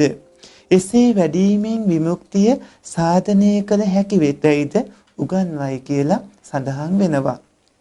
එතන කියවුණු කරුණ පින්වතුනි සම්පූර්ණයෙන්ම මාර්ගසිතේ යෙදෙන ධර්මතා 37යි. ඒ කියන්නේ කවුරු හරි පින්වතෙක් ලෞකික තත්ත්වයෙන් මිදිලා ලෝකෝත්තර භූමියට පය තබනකොට අකුණක් ගැහුවා වගේ පින්වත්නි චිත්තසංතතියේ පවතින සක්කාදිට්ඨි විචිකිච්ඡා සීලබ්බත පරාමාස කියලා කියන සංයෝජන ධර්ම තුන නසන ඒහා සමග යෙත්න අනිකුත් කෙලෙසුන් ඒට ගැලපෙන ඒ කෙලෙසුන් නසන පින්වතුනි මාර්ගසිතේ බෝධිපාසික ධර්ම 37ම යෙත්නවා. ඔය බෝධිපාසික ධර්ම 37 සක්කදාගාමී මාර්ගසිතෙත් යෙදෙනවා. අනාගාමී අරහත් මාර්ගසිතෙත් යෙදෙනවා. ඒ මාර්ගසිතේ යෙදෙන ඒ කුසලයන් අරගෙන ඒ විදිහට මේ සඳහන් වෙනවා. ඒ දීඝනිකාය සම්පසාදනීය සූත්‍රයේ. පින්වත්නි ඒ වගේම ධම්මපදයේ මෙහෙම සඳහන් වෙනවා. යතාපි පුප්ප රාසිම්හා කෛරාමාලා ගුණේ බහු ඒවං ජාතේන මච්චේන කත්තබ්බං කුසලං බහුං කියලා. පින්වත්නි එතන සඳහන් වෙන්නේ මල්මාලා ගොතන්නෙකු නොඑක් වර්ණයෙන් හැඩයෙන් යුක්ත මල් අරගෙන අලංකාර මල්මාලාවක් ගොතනා වගේ උපා මිනිසා විසින් නොඑක් ආකාරයේ කුසල රැස් කරගත යුතු බව. පින්වත්නි සබ්බපා පස්ස අකරණං කුසලසූප සම්පදා කියලා සඳහන් වන තැන සියලුම බුදු පියාණන් වහන්සේලාගේ අනුශාසනයත් ඒ සියලු පව්කම් වලී වැළකී පින්වත්නි කුසල රැස් කළ යුතු බව එතන සඳහන් වෙනවා. ඒ වගේම කුසල ගැන සඳහන් වන තවත් සූත්‍ර දේශනා රාශියක් තියෙනවා. එයින් එකක් තමයි සත්‍ය විභංග සූත්‍රය. සම්මා වායාම මාර්ගාංගයේ පැහැදිලි කරන තැන මෙහෙම දේශනා වෙනවා. කතමෝචාවසෝ සම්මා වායාමෝ ඉදාවසෝ බික්ඛු අනුප්පන්නානම් පාපකානම් අකුසලානම් ධම්මානම් අනුපාදාය චන්දං ජනේති වායමති විරියං ආරභති චිත්තං පග්ගන්හාති පදහති uppannānaṁ pāpakānaṁ akusalaanaṁ dhammānaṁ pahānāya චන්දං ජනේති වායමති විරියං ආරභති චිත්තං පග්ගන්හාති පදහති අනුප්පන්නානං කුසලානං ධම්මානං උපාදාය චන්දං ජනේති වායමති විරියං ආරභති චිත්තං පග්ගන්හාති පදහති uppannānaṁ කුසලානං ධම්මානං තිතියා අසම්මෝසාය බිහියෝ භාවාය වේපුල්ලාය භාවනාය පාරිපුරියා චන්දං ජනේති වායමති විරියං ආරභති චිත්තං පග්ගන්හාති පදහති අයං උච්චතා උසු සම්මා වායාමෝ කියලා.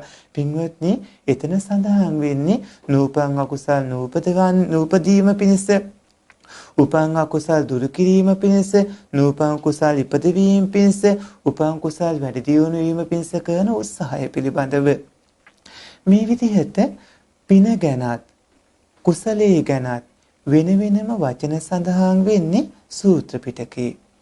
සූත්‍ර පිටකයේ සම්බුදුමේනියන් වහන්සේ ඒ දේශනා කළ තියෙන කාරණා පින්වතුනි අපි ඒ වචන වලින්ම පිළි අරගෙන කටයුතු කිරීම තමයි වර්තමානයේදී කළ යුතු වන්නේ. වඩා සුදුසු වන්නේ. වඩා සුදුසු වන්නේ පින කුසල් දෙකම එකක් යයි වචනයක් සූත්‍ර දේශනාවට අරගෙන කුසල් ලෙස විස්තර කරලා තියෙන තැනට පින් කියන වචන යොදන්නේ නැතුව පින් කියලා යොදලා තියෙන තැනට කුසල් කියන වචනේ යොදන්නේ නැතුව සම්බුදුමේනියන් වහන්සේ දේශනා කළා තියෙන වචනයෙන්ම ඒ කරුණ පින්වත්නි පිළිගැනීම තමයි වඩාම සුදුසු. සම්මා සම්බුදුමේනියන් වහන්සේගේ පයට පෑගෙන දූවිලි තරම්වත් ඔබ අපි නැහැ. සම්මා සම්බුදුමේනියන් වහන්සේ දේශනා කළ ඒ වචන ඇතුළත් පින්වත්නි පින් විදිහට සඳහන් කරලා තියෙන කාරණාත් පිළිපදින්නට ඕනේ. කුසල් විදිහට සඳහන් කරලා තියෙන කාරණාවලත් පින්වත්නි හැසිරෙන්නට ඕනේ. හැසිරෙමින් ඒ දෙකින්ම සිද්ධ වෙන කරුණු ඔබව සසරින් එතර කරන තැනට යොමු කරાવી. මෙතනදී ඊළඟට පින්සා කුසල් අතර වෙනස කුමක්ද කියලා අහුවාම අපි ඔබට අභිධර්මයේ පාඨ අරගෙන පෙන්නවා. අභිධර්මයේදී එය කුසල කියන කරුණෙන්ම සඳහන් වෙන්නේ. අභිධර්මයේදී පින්වත්නි පුඤ්ඤ චිත්තං කියලා නැහැ, කුසල චිත්තං කියලා සඳහන් වෙන්නේ. එතකොට අභිධර්මයේදී එය සම්පූර්ණයෙන්ම ඊටාම නිර්වෘල්, ඊටාම පැහැදිලි පරමාර්ථ දේශනාවේදී කියන්නේ දෙයක් බෙදාගෙන අවසානට යනකොට නොබෙදී පවතින සම්බුදුමේනියන් වහන්සේ දේශනා කරපු ඒ පරමාර්ථ දේශනාවේදී පින්වත්නි අපිට හම්බ වෙන්නේ කුසල් කියන වචනයයි. සූත්‍ර දේශනාවලදී අපිට දෙආකාරයකින් තැන්වලදී හම්බ වෙනවා. ඒ දෙආකාරයකින්ම හම්බ වෙන තැන් අපි පරිහරණය කිරීම වඩා සුදුසු වන්නේ පින්වත්නි ඒ දේශනා කළ තියෙන වචනය ඔස්සේමයි. දේශනා කළ තියෙන වචනයේ ඔස්සේම අපි කටයුතු කරන්නට ඕනේ. ඊළඟට අහලා තියෙන්නේ යම් කුසලයක් හෝ පිනක් කිරීමේදී ඇතිවන සිත්වල පිනයි කුසලයයි කියලා වෙන් කළ හැකිද කියලා. පින්වත්නි යම් කුසලයක් හෝ පිනක් කිරීමේදී ඇතිවන සිත්වල පිනයි කුසලයයි කියලා වෙන් කළ හැකිද කියලා ඇහුවොත් කාමාවචර කුසාසිත 8ට ලැබෙන්නේ කුසල විපාක සිත් 8ක්. රහතන් වහන්සේලාට කියා සිත් 8ක්. රූපාවචර කුසල සිත් 5ට ලැබෙන්නේ කුසල විපාක සිත් 5ක්. රහතන් වහන්සේලාට කියා සිත් 5ක්. අරූපාවචර කුසල සිත් 4ට ලැබෙන්නේ කුසල විපාක සිත් 4ක්. රහතන් වහන්සේලාට ක්‍රියා සිත් 4ක් බව දැනගන්නට ඕනේ. පින්වත්නි අභිධර්මයේ තුලදී අර කලින් අපි ඔබට මතක් කළා ඒ නැවතක් මතක් කරන්නම්. කතමේ ධම්මා කුසලා තීනි කුසල මූලානි අලෝභෝ අදෝසෝ අමෝහෝ තං සම්පයුත්තෝ වේතනාකන්දෝ සංඥාකන්දෝ සංකාරකන්දෝ විඥානකන්දෝ තං සමුට්ඨානං කායකම්මං වචීකම්මං මනෝකම්මං ඉමි ධම්මා කුසලා. කවර ධර්මියෝ කුසලයෝ වෙනවාද කිව්වොත් අලෝභ අදෝස අමෝහ කියන මේ තුන කුසල මූලයෝ. ඒ අලෝභාදීන් හා සම්පයුක්ත වූ වේදනාස්කන්ධ, සංඥාස්කන්ධ, සංස්කාරස්කන්ධ, විඥානස්කන්ධය ඒ අලෝභාදීන් විසින් සමුත්ථිත වූ කාය කර්මය, වාක් කර්මය, මනක් කර්මය මේ ධර්මියෝ කුසලයෝයි. ධම්මසංගනිප්පකරණේ අරගෙන ඔය ඇත්තෝ මේ තැනට යොමු වෙන්න. පින්වත් ඔබට ඒ කවුරු හොඳට පැහැදිලිව වැටහෙවි. පින්වත්නි එතකොට සිත්වල පින්සිත සහ කුසාසිත කියලා වෙන් කළ නොහැකි බව අභිධර්මයේ කියන්නේ පරමාර්ථ දේශනාව. පරමාර්ථ දේශනාවේදී අපි ඒන කාරණා පෙන්වමින් ඔබට කිව්වා. ඊළඟට එතනම අහලා තියෙන්නේ ඇතමෙක් පින සසරටත් කුසලයේ නිවනටත් යයි පවසනවා. පින්වත්නි පින සසරටත් කුසලයේ නිවනටත් කියලා කවුරු හරි කිව්වොත් එක පින්වත්නි දෙවිදිහකට දකින්න සිද්ධ වෙනවා. ඒ තමයි ලෞකික අරමුණු බලාපොරොත්තුවෙන් දිව්‍ය ලෝකයක ඉපදීම වගේ අරමුණක් නිවන අරමුණු කරන්නේ නැතුව ඒ වගේම භවභෝග සම්පත් ලබනවා වගේ අරමුණක් ඒ වගේම පින්වත්නි යම්කිසි කුමන හෝ ලෞකික දෙයක් පමණක් අපේක්ෂා කරමින් ලෞකික අරමුණක් පමණක් ඇතිව කටයුතු කරන විදිහ ගැනත් මෙතෙන්දී අවධානය යොමු කරන්න වෙනවා.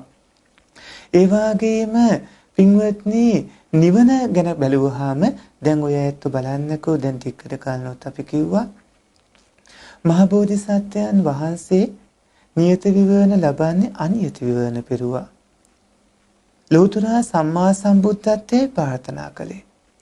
ඒ වගේම අග්‍රශ්‍රාවක උතුමන් වහන්සේලා අසංඛ්‍ය ගකුත් කල්පලක්ෂයක් පින්වත්නි පාරමිතාවන් පුරාගෙන අසංඛ්‍ය ගකුත් කල්පලක්ෂයක් පින්වත්නි කටයුතු කළේ ඒ අග්‍රශ්‍රාවක උතුමන් වහන්සේලා වෙනේ සඳහා ප්‍රාර්ථනා කළා. ඒ වගේම 80 මහා ශ්‍රාවකයන් වහන්සේලා මහා ශ්‍රාවකයන් වහන්සේලා නිවන් දකින්න කටයුතු කරපු ඒ උත්තම රහතන් වහන්සේලාගේ චෛත්‍යපදාන් දිහා බැලුවාම පින්වත්නි ප්‍රාර්ථනා කළ කවුන පිළිබඳව අපිට හම්බ වෙනවා. එතකොට කුසාසිත නිවනට යොමු වෙනවාද? ඇතමෙක් පින සසරටත් කුසලයේ නිවනටත් යයි පවසනවා කිව්වහම පින්වත්නි ඔය ඇත්තෝ පින්කම් කරමින් ඇති වෙන්නේ ඥාන සම්පයුත්ත උත්කෘෂ්ඨ කුසාසිත 4යි විප්පයුත්ත කුසාසිතුයි පින්වත්නි අලෝභ දෝෂ යෙදෙන සිතුයි ඒ කියන්නේ අලෝභ දෝෂ සමූහ කියන හේතු යෙදෙන සිතුයි ඒ යෙදෙන සිත් වලින් නිවන අරමුණු කළාම නිවන් දකින්න පුළුවන් වෙන්නේ කලින් මතක් කළා වගේ ති හේතුක අයට ඒතො ති හේතුකය උපදින්නේ මනුස්ස භූමියේ දිව්‍ය භූමිවල බ්‍රහ්ම භූමිවල ඒ ති හේතුක උප්පත්තියට සමගාමීව දසපාරමිතා ධර්ම ඔබ සම්පූර්ණ කරගෙන තියෙන ආකාරයට හේතු සම්පත් ලැබෙනවා. ලෝසක මහරහතන් වහන්සේගේ නිවන් දැක්ක විදිහත් කල්පනා කරලා බලන්න. සීවලී මහරහතන් වහන්සේ එරහත් වුණ විදිහත් කල්පනා කරලා බලන්න. පින්වත්නි ඒ රහතන් වහන්සේලාගේ චෛත්‍යපදාන වලට ඔය ඇත්ත මෙතෙන්දී අවධානය යොමු කරන්න ඕනේ. ඇතමෙක් පින සසරටත් කිව්වහම ඔබ කුමන පින්කමක් කළත් ඔය ඇත්තෝ පින්වත්නි ඒ සිදු කරන හැම පින්කමක්ම කැලේට ගිහිලා උක්තඬු කෑල්ලා 60 කෝටක් නමුත් ගෙනල්ලා මම මේ තුන් කාල වර්තී සංඝ රත්නයට පූජා කරනවා කියලා මහත්ඵල මහානිසංසගෙන දින උත්කෘෂ්ඨ කුසල කර්මයක් කරගත්තත් පින්වත් ඔය ඇත්තෝ නිවනම අරමුණු කරලා කටයුතු කළාම ඒට ඕන කරන හේතු සම්පත් වැඩිවි පූර්ව භාග ප්‍රතිපදාව මුස්තක ප්‍රතිපදාවට අවශ්‍ය කරන උපකාරක ධර්ම සම්පූර්ණ වේ. ඒ වගේම පින්වත්නි කුසලයේ නිවනටත් යයි පවසනවා කියලා කිව්වහම මෙතන අභිධර්මයේදී කියවෙන පරමාර්ථ කාරණාව හිතට ගන්න සූත්‍ර පිටකයේ කියවෙන කාරණාත් හිතට අරගෙන ඔය ඇත්තෝ ඒ තේරුම් ගන්නට ඕනේ. ඥාන විප්පයුත්ත කුසලසිත නිවනට යොමු වෙනවාද කියලා ඊළඟට අහලා තියෙන්නේ. පින්වත්නි ඥාන විප්පයුත්ත කුසලසිත නිවනට යොමු වෙනවාද? දැන් ඔය ඇත්ත හිතන්නකෝ ඔබ අලෝභයයි අදෝසයයි කියන හේතු දෙක යෙදෙන යම්කිසි පුණ්‍ය කර්ම සිදු කර ගන්නවා. ඒ සිදු කරගන්න පුණ්‍ය කර්ම එක්ක ඔය ඇත්ත පින්වතුනි සංසාරේ ගසාගෙන ඇවිත් අවසානට නිවන් දකින අවස්ථාවටපත් වෙදී හිතන්නේ. ඔබට ඥාන විප්පයුත්ත කුසාසිත වල විපාක ලැබිලා නැද්ද ලැබෙන්නේ නැද්ද දීර්ඝ කාලෙට? ඔය ඇත්තන්ගේ පූර්ව භාග ප්‍රතිපදා කාල සීමා පුරාවට මේ ඥාන විප්පයුත්ත කුසලයන්ගේ විපාක ලැබෙන්නේ නැද්ද? ඔය ඇත්තන්ට ඒ විපාක ලැබෙන්නේ නැහැ කියලා හිතනවාද? ඒ විපාක ඔක්කොම අහෝස් වෙලා යනවාද? පින්වත්නි නිවන් දකින්න මොහොත දක්වාම ඔය ඇත්තන්ට ඥාන විප්පයුත්ත වේවා ඥාන සම්පයුත්ත වේවා ඒ කුසාසිත වලින් රැස් කරගන්න පුණ්‍ය කර්මියෝ මහෝපකාරී වෙනවා.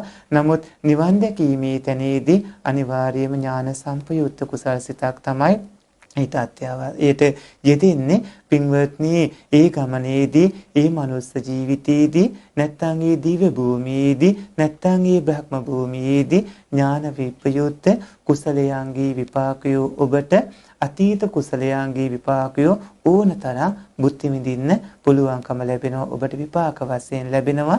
නමුත් නිවන් දැකීමේදී අනිවාර්යයෙන්ම ඥාන සම්පයුක්ත ති හේතුක උත්කෘෂ්ඨ කුසාසිතවල බෝධිපාසික ධර්මතාදිය යෙදෙමින් මේ මාර්ග සිතින් ඒ අවශ්‍ය කාරණා සිද්ධ වෙනවා. පින්වත්නි මේ ගැන අභිධර්මයෙන් තවදුරටත් කවුණු දැනුවත් වෙන්නට ඕනේ. ඉන්පස්සේ අහලා තියෙනවා ඒතම සමගාමීව පින්හා කුසලේ වෙන් කරලා දැක්විය හැකිනම් පින් කිරීමේදී ඇතිවන්නේ කුමන සිද්දේ පහදා දෙනමින් ගෞරවයෙන් ඉල්ලා සිටිමි කියලා. පින්වත්නි සිත් ගැන කතා කරන්නේ පරමාර්ථ දේශනාවේදී. පරමාර්ථ දේශනාව තමයි පින්වත්නි අවසානයේට අපි යොමු යුතු තැන. එතෙන්දී සියල්ල බෙදා වෙන් කර ගියාම අවසානයේදී නොබෙදෙන විදියට හම්බ වෙන ඒ පරමාර්ථ දේශනාව තුළ අපි කලින් සඳහන් කළා පින්වත්නි කොහොමද කවුරු විස්තර කෙරෙන්නේ කියලා. අලෝභ අදෝස අමෝහ කියන කුසල මූල තුනත් ඒ වගේම ඒ සම්පයුක්ත වේදනා ස්කන්ධ සංඥා ස්කන්ධ සංකාරා ස්කන්ධ විඥාන ස්කන්ධය ගැනත් ඒ වගේම එයින් හටගන්නේ කාය කර්ම වචී කර්ම මනෝ කර්මයන් පිළිබඳවත් පින්වත්නි පින්හා කුසලේ වෙන් කරලා දැක්විය හැකිනම් කිව්වහම අපි ධර්මයේදී ඔය ඇත්තන්ට අර විදිහට ඉතා පැහැදිලිව ඒ කවුණු හම්බ වෙනවා. ඉන්පස්සේ ඔය ඇත්තන්ට පින් සහ කුසලයේ වෙන් කරලා දැක්විය හැකිනම් පින් කිරීමේදී ඇතිවන්නේ කුමන සිද්දයි පහදා දෙනමින් ගෞරවයෙන් ඉල්ලා සිටනවා කිව්වහම පින්වත්නි සිත් සම්බන්ධව කතා කළාම පින් කිරීමේදී ඇති වෙන්නේ කාමාවචර කුසාසිත 8යි. මේ වගේ ගැටලුවක් ඇති වුණාම විශේෂයෙන්ම කීර්තිමත් ධර්මතර විනයතර බහුසුත පින්වත් මහතෙරුන් වහන්සේලා මේ පිළිබඳව පින්වත්නි බොහෝ අදහස් ප්‍රකාශ කරලා තියෙනවා. ඔය ඇත්තෝ මෙතනදී පින්වත්නි අවධානය යොමු කළ යුත්තේ සම්බුදු මෑණියන් වහන්සේ යම් තැනක යම් වචනයකින් යම් කරුණක් දේශනා කරලා තියෙනවද ඒ තැන ඒ වචනයෙන් ඒ කරුණ ඒ ආකාරයෙන්ම පිළිගනිමින් පිළිපදිමින් කටයුතු කිරීමයි. එතනදී මේ දීර්ඝ සංසාරයෙන් එතර වන ගමනට බොහෝ උපකාරක ධර්මයන් ඔය ඇත්තන්ට ඒ අවශ්‍ය හේතු සම්පත් උපදවා ගන්නට පුළුවන්කම ලැබෙනවා.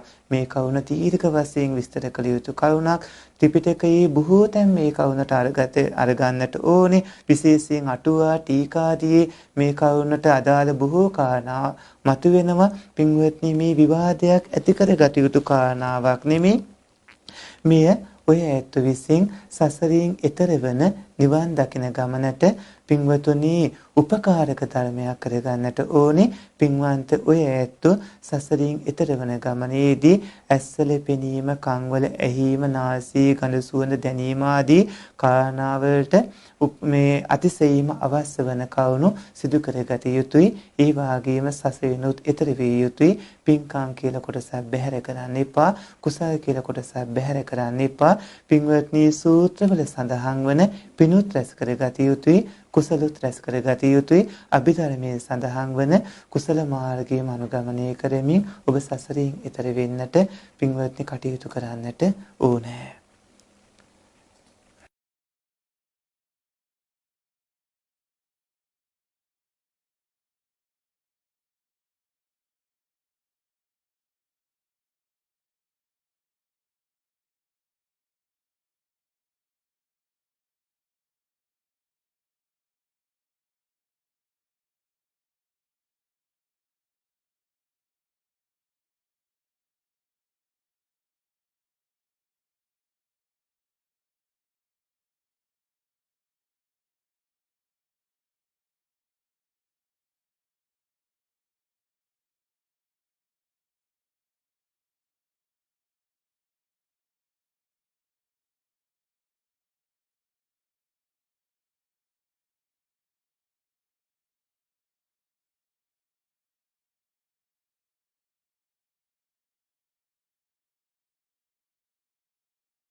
සත්පුරුෂ පින්වත්නි, නැවතත් ඒ ප්‍රශ්නේ මුලින් දැන් අපි කියන්න. පින්වත් ස්වාමින් වහන්සේ, බුදුදහමේ ඇත්තේ ධනාත්මක චින්තනයක්ද ඍණාත්මක චින්තනයක්ද පහදා දෙන්න තෙරුවන් සරණයි කියලා. පින්වත්නි, ධනාත්මක චින්තනයේ ඍණාත්මක චින්තනයේ කියලා දාර්ශනික විවිධාකාර මතිමතාන්තර ලෝකයේ අතර තියෙනවා.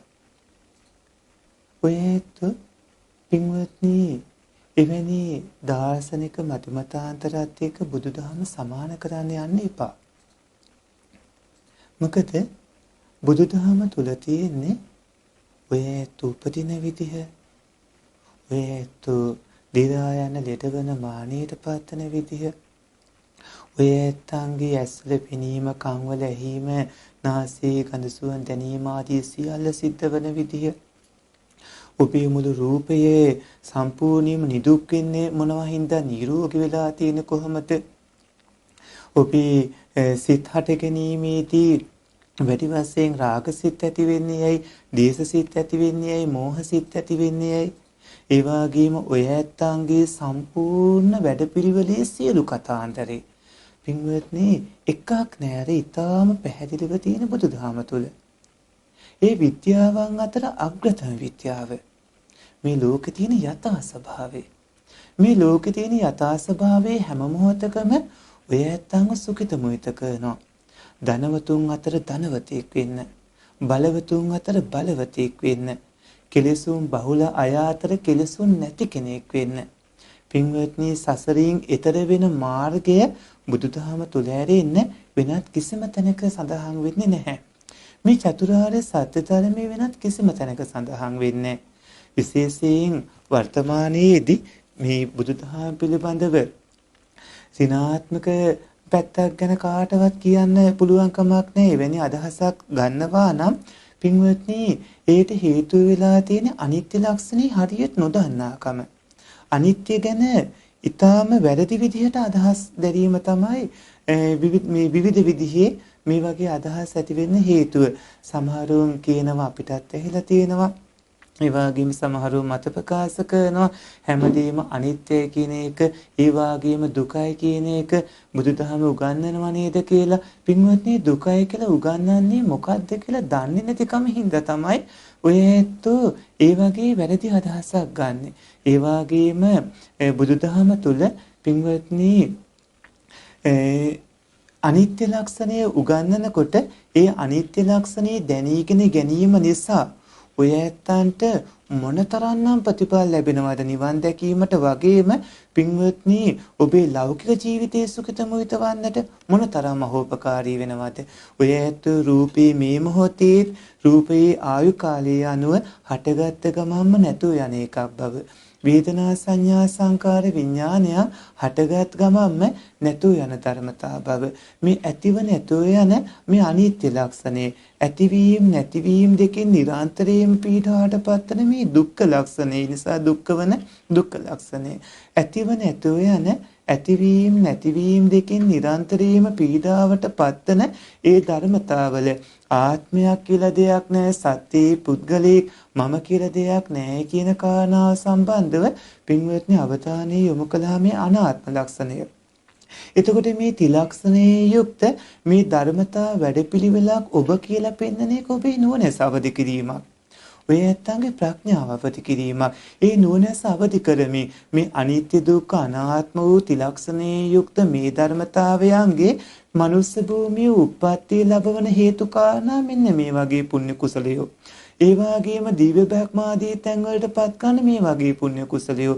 ඒ වගේම ලස්සන කරන්නේ, පැහැපත් කරන්නේ මෛත්‍රිය ආදී මේ වගේ කවණු. අවලස්සන කරන්නේ, කැත කරන්නේ කේන්තියමාදී මේ වගේ කවණු. ඒ වගේම හැම මොහොතකදීම පින්වතුනි සඳහන් කරන කරුණු තමයි මේ අකුසල කරන්න එපා.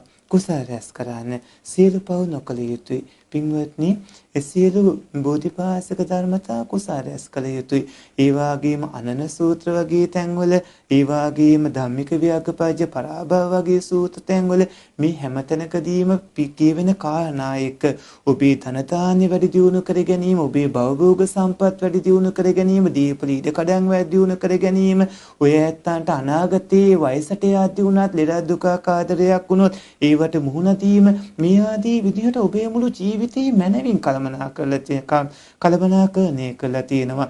ධනවත් අය අතර ධනවතුන් වෙන්න, බලවත් අය අතර බලවතුන් වෙන්න, ඍද්ධිමත් අය අතර ඍද්ධිමතුන් වෙන්න, ඒ වගේම ප්‍රඥාවන්ත උතුමන් අතර ප්‍රඥාවන්තයින් වෙන්න, දිවස්ලාභී උතුමන් අතර දිවස්ලාභීන් වෙන්න. පින්වත්නි ඒ වගේම දුතාංගධාරී උතුමන් අතර දුතාංගධාරීන් වෙන්න, මිහිරි කටහඬ අය අතර මිහිරි කටහඬ ඇති වෙන්න. මේ ආදී විදිහට පින්වත්නි ලෞකික ලෝකෝත්තර ගමන් මගේ සුඛාපටිපදාවෙන් නිවන් දකින මාර්ගය සඳහන් වෙනවා.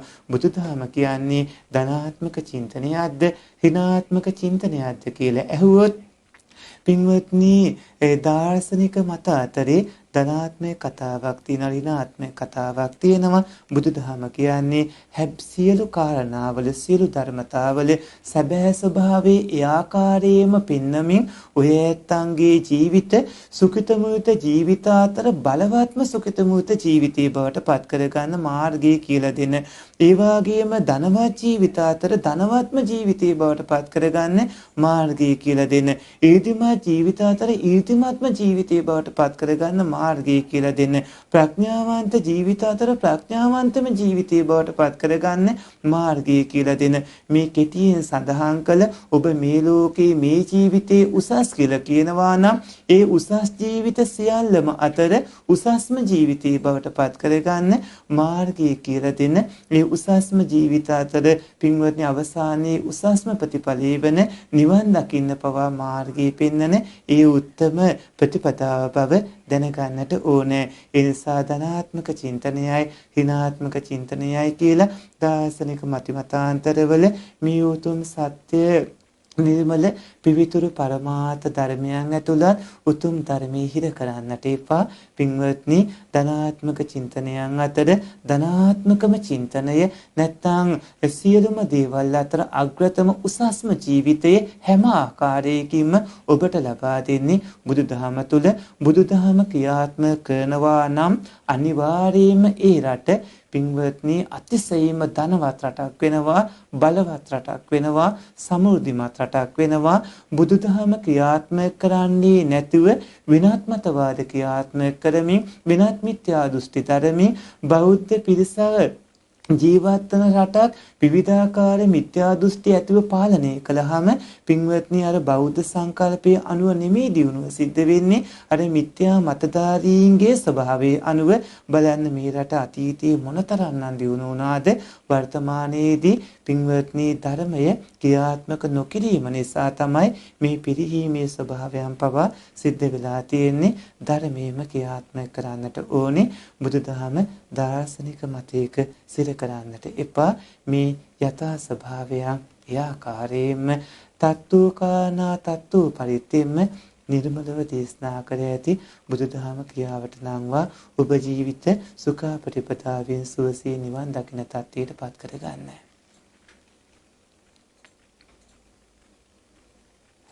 සත්පුරුෂ පින්වත්නි ඊළඟට අහලා තියෙන ප්‍රශ්නේ තමයි පින්වත්නි පින්වත් කල්යාණ මිත්‍ර ස්වාමින් වහන්සේ චලංග සමන්නාගත දානය යනු කුමක්දයි සැකෙවින් පැහැදිලි කර දෙන්නේ නම් මැනවි.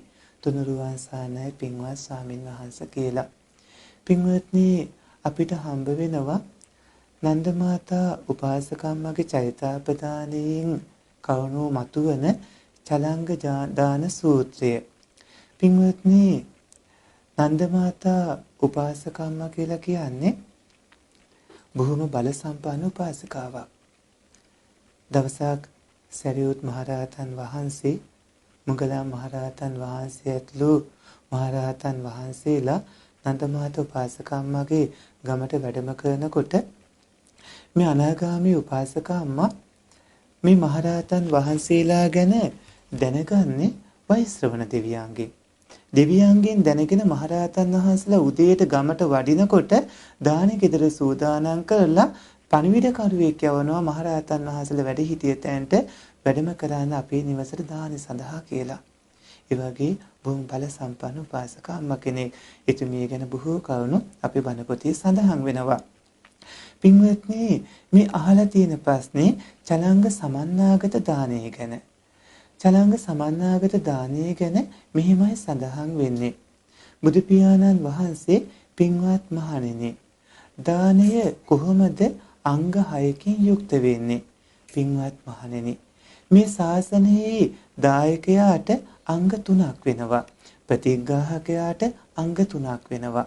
බුදු පියාණන් වහන්සේ පුබ්බේවතානා සුමනා ආදී විදිහට පින්වත්නි ඒ කවුණු වල ඇතුළත් වෙන කවුණු මෙතෙන්දි මෙහෙම දේශනා කරනවා.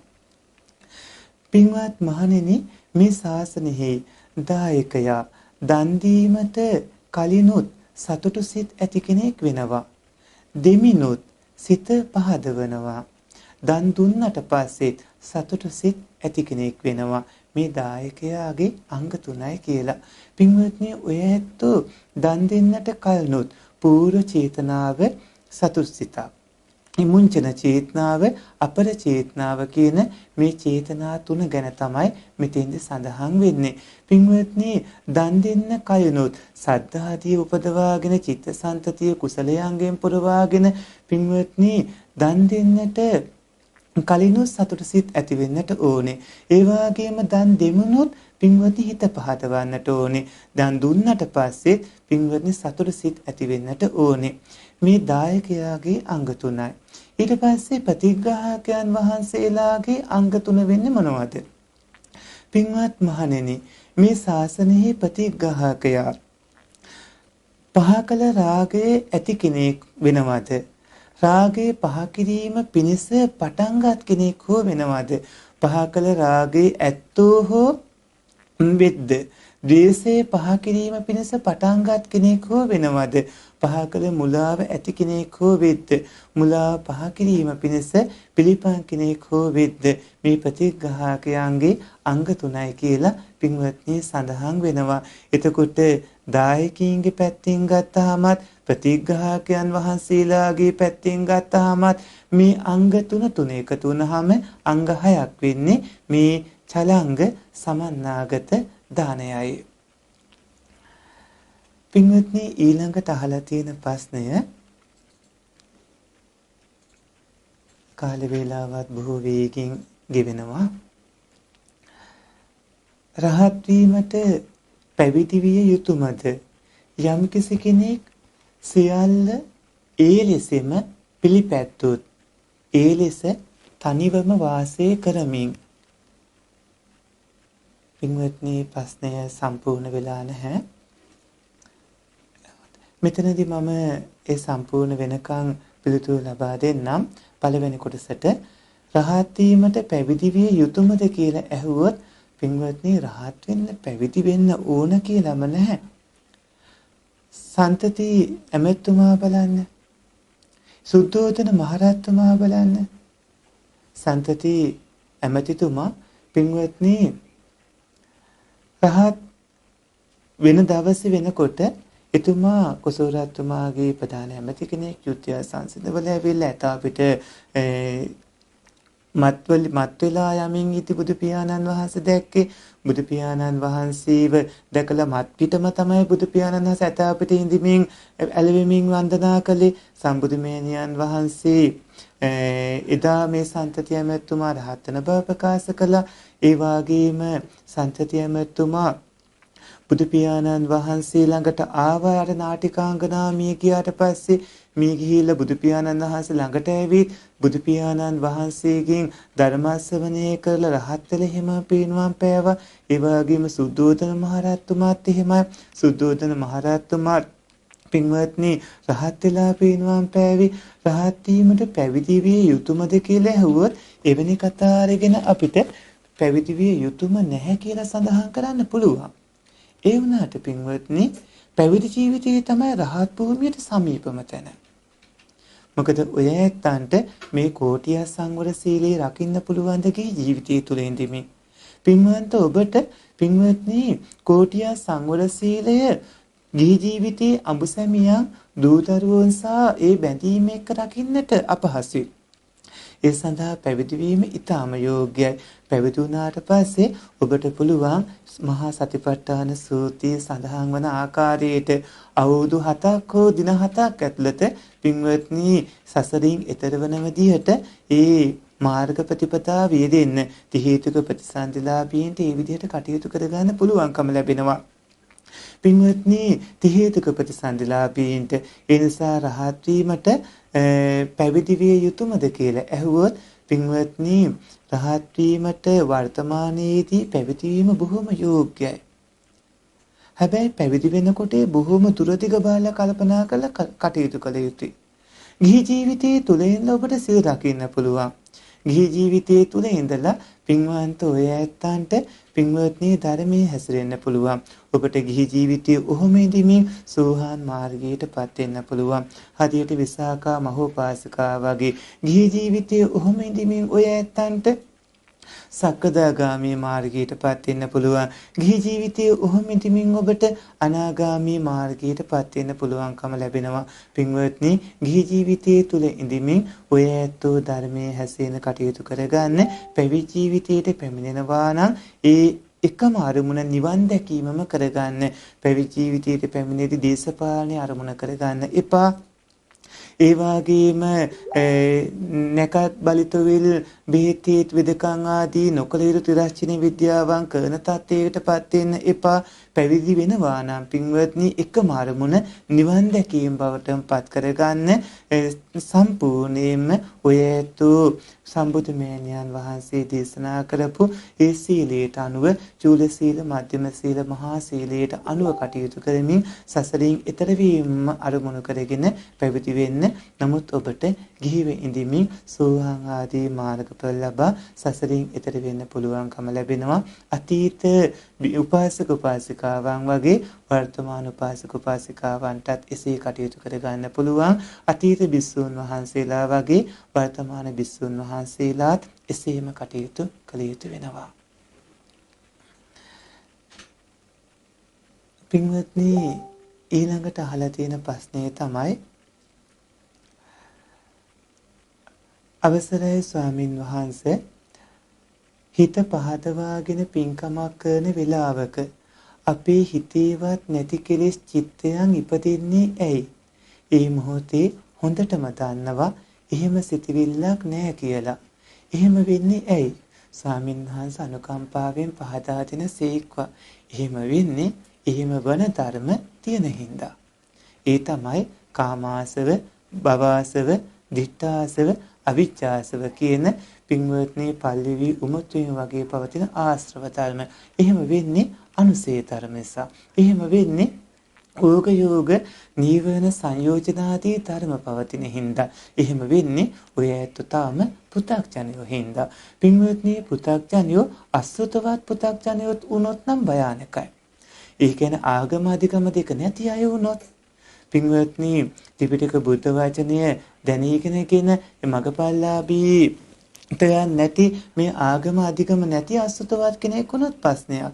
ඔය ඇත්තෝ ධර්ම ශ්‍රවණය කරන්න, ධර්ම සාකච්ඡා පවත්වන්න, හිත නිතරම කුසලයේ පිහිටුවා ගන්න. භාවේති කුසලයේ ධම්මේ ආසේවිති වට්ටේති ඒතායාති භාවනා, මෛත්‍රිය භාවනා, බුද්ධානුස්සති, අසුභ මරණාදී භාවනා ධර්මයන් වඩන්න. චිත්ත සන්තතිය නිරන්තරයෙන්ම කුසලයේ පවතින තත්ත්වයකට හුරු පුරුදු කරගන්න.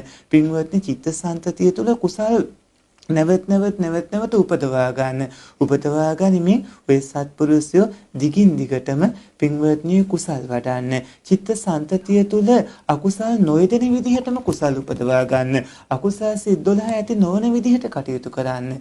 දැන් බලන්න හිත පහදවාගෙන පින්කමක් කරන්න ඔබ කටයුතු කළත් පින්වත්නි හිතේවත් නැති කෙලෙස් චිත්තයන් ඉපදෙන්නේ ඇයි කියලා ඇහුවොත් හිතේවත් නැති කෙලෙස් චිත්තයන් නෙමෙයි. ඒ පුරුදු පුහුණු වෙලා තියෙන කෙලෙස් චිත්තයන් තමයි පින්වත්නි ඒ මතුවෙන්නේ. ඒ නිසා ඔය ඇත්තෝ කුසල් පුරුදු පුහුණු කරගන්න, කුසල් පුරුදු පුහුණු කරමින් ආසව ධර්මියෝ දුර්වල කරන්න, අනුසේ ධර්මියෝ දුර්වල කරන්න, ඕග යෝග නීවරණ ධර්මියෝ දුර්වල කරන්න, කෙලෙස් ධර්මියෝ දුර්වල කරන්න, කෙලෙසුන් දුර්වල කරමින් පින්වත්නි කුසල්ම වර්ධනය වෙන විදිහට කටයුතු කරන්න. ඒ ඔබට අතිශයින්ම මහෝපකාරී වේවි. එහෙම නැත්නම් මේ විදිහට කුසලයන් විටින් විට ඇති වෙනවා, අකුසලේනොත් විටින් විට ඇති වෙනවා. කුසාසිත ඇති වෙනවා, අකුසාසිත ඇති වෙනවා. ඔබ යම්කිසි පින්කමක් කරනවා. කුසාසිතම පමණක් ඇතුව ඒ පින්කම ඔබ අතින් වෙන්නේ නැහැ. කුසලුත් ඇති වෙනවා, අකුසලුත් ඇති වෙනවා. අකුසල බහුල වෙනවා නම් එතනදී පින්වත්නි ඒ සිතේ හැටියට ලැබෙන විපාකවලදී තත්ත්වයේ තීරුම් ගන්න. කුසල විපාක ලැබෙන විදිහයි, අකුසල විපාක ලැබෙන විදිහයි. සිල් ගන්නකොටත් පින්වත්නි කුසල අකුසල, ඒ වාගේම දන් දෙද්දිත් භාවනා කරද්දිත් කුසල අකුසල, මේ ආදී විදිහ දෙක මිශ්‍රව නොයෙදෙන කුසල්ම වැඩි වශයෙන් යෙදෙන ආකාරයට කටයුතු කරගත්තොත් එයින් ලැබෙන කුසල විපාකය ඔබේ ওই නාම රූප ධර්මයන්ට මේ මොහොතේ පවා ලබා දෙන ditta ධම්ම වේදනීය විපාකය අතිශයින්ම සුවදායි යහපත් සුඛිත මුක්ත සුවපත් වේවාම බවට පත් වෙනවා. පින්වත්නි අපරාපරි උපජ්ජ වේදනීය වශයෙන් ඒ එහෙමයි. එනිසා එසේ කටයුතු කළ යුතු වෙනවා.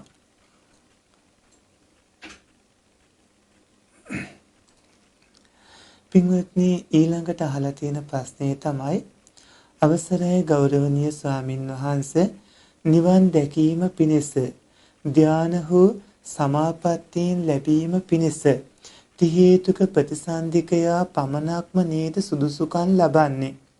දි හේතුක ප්‍රතිසන්දියෙන් උපත ලද කෙනෙකුට නිවන් ලබාගත හැකි බව ත්‍රිපිටකයේ කිසියම් වූ තැනක සඳහන් වීද?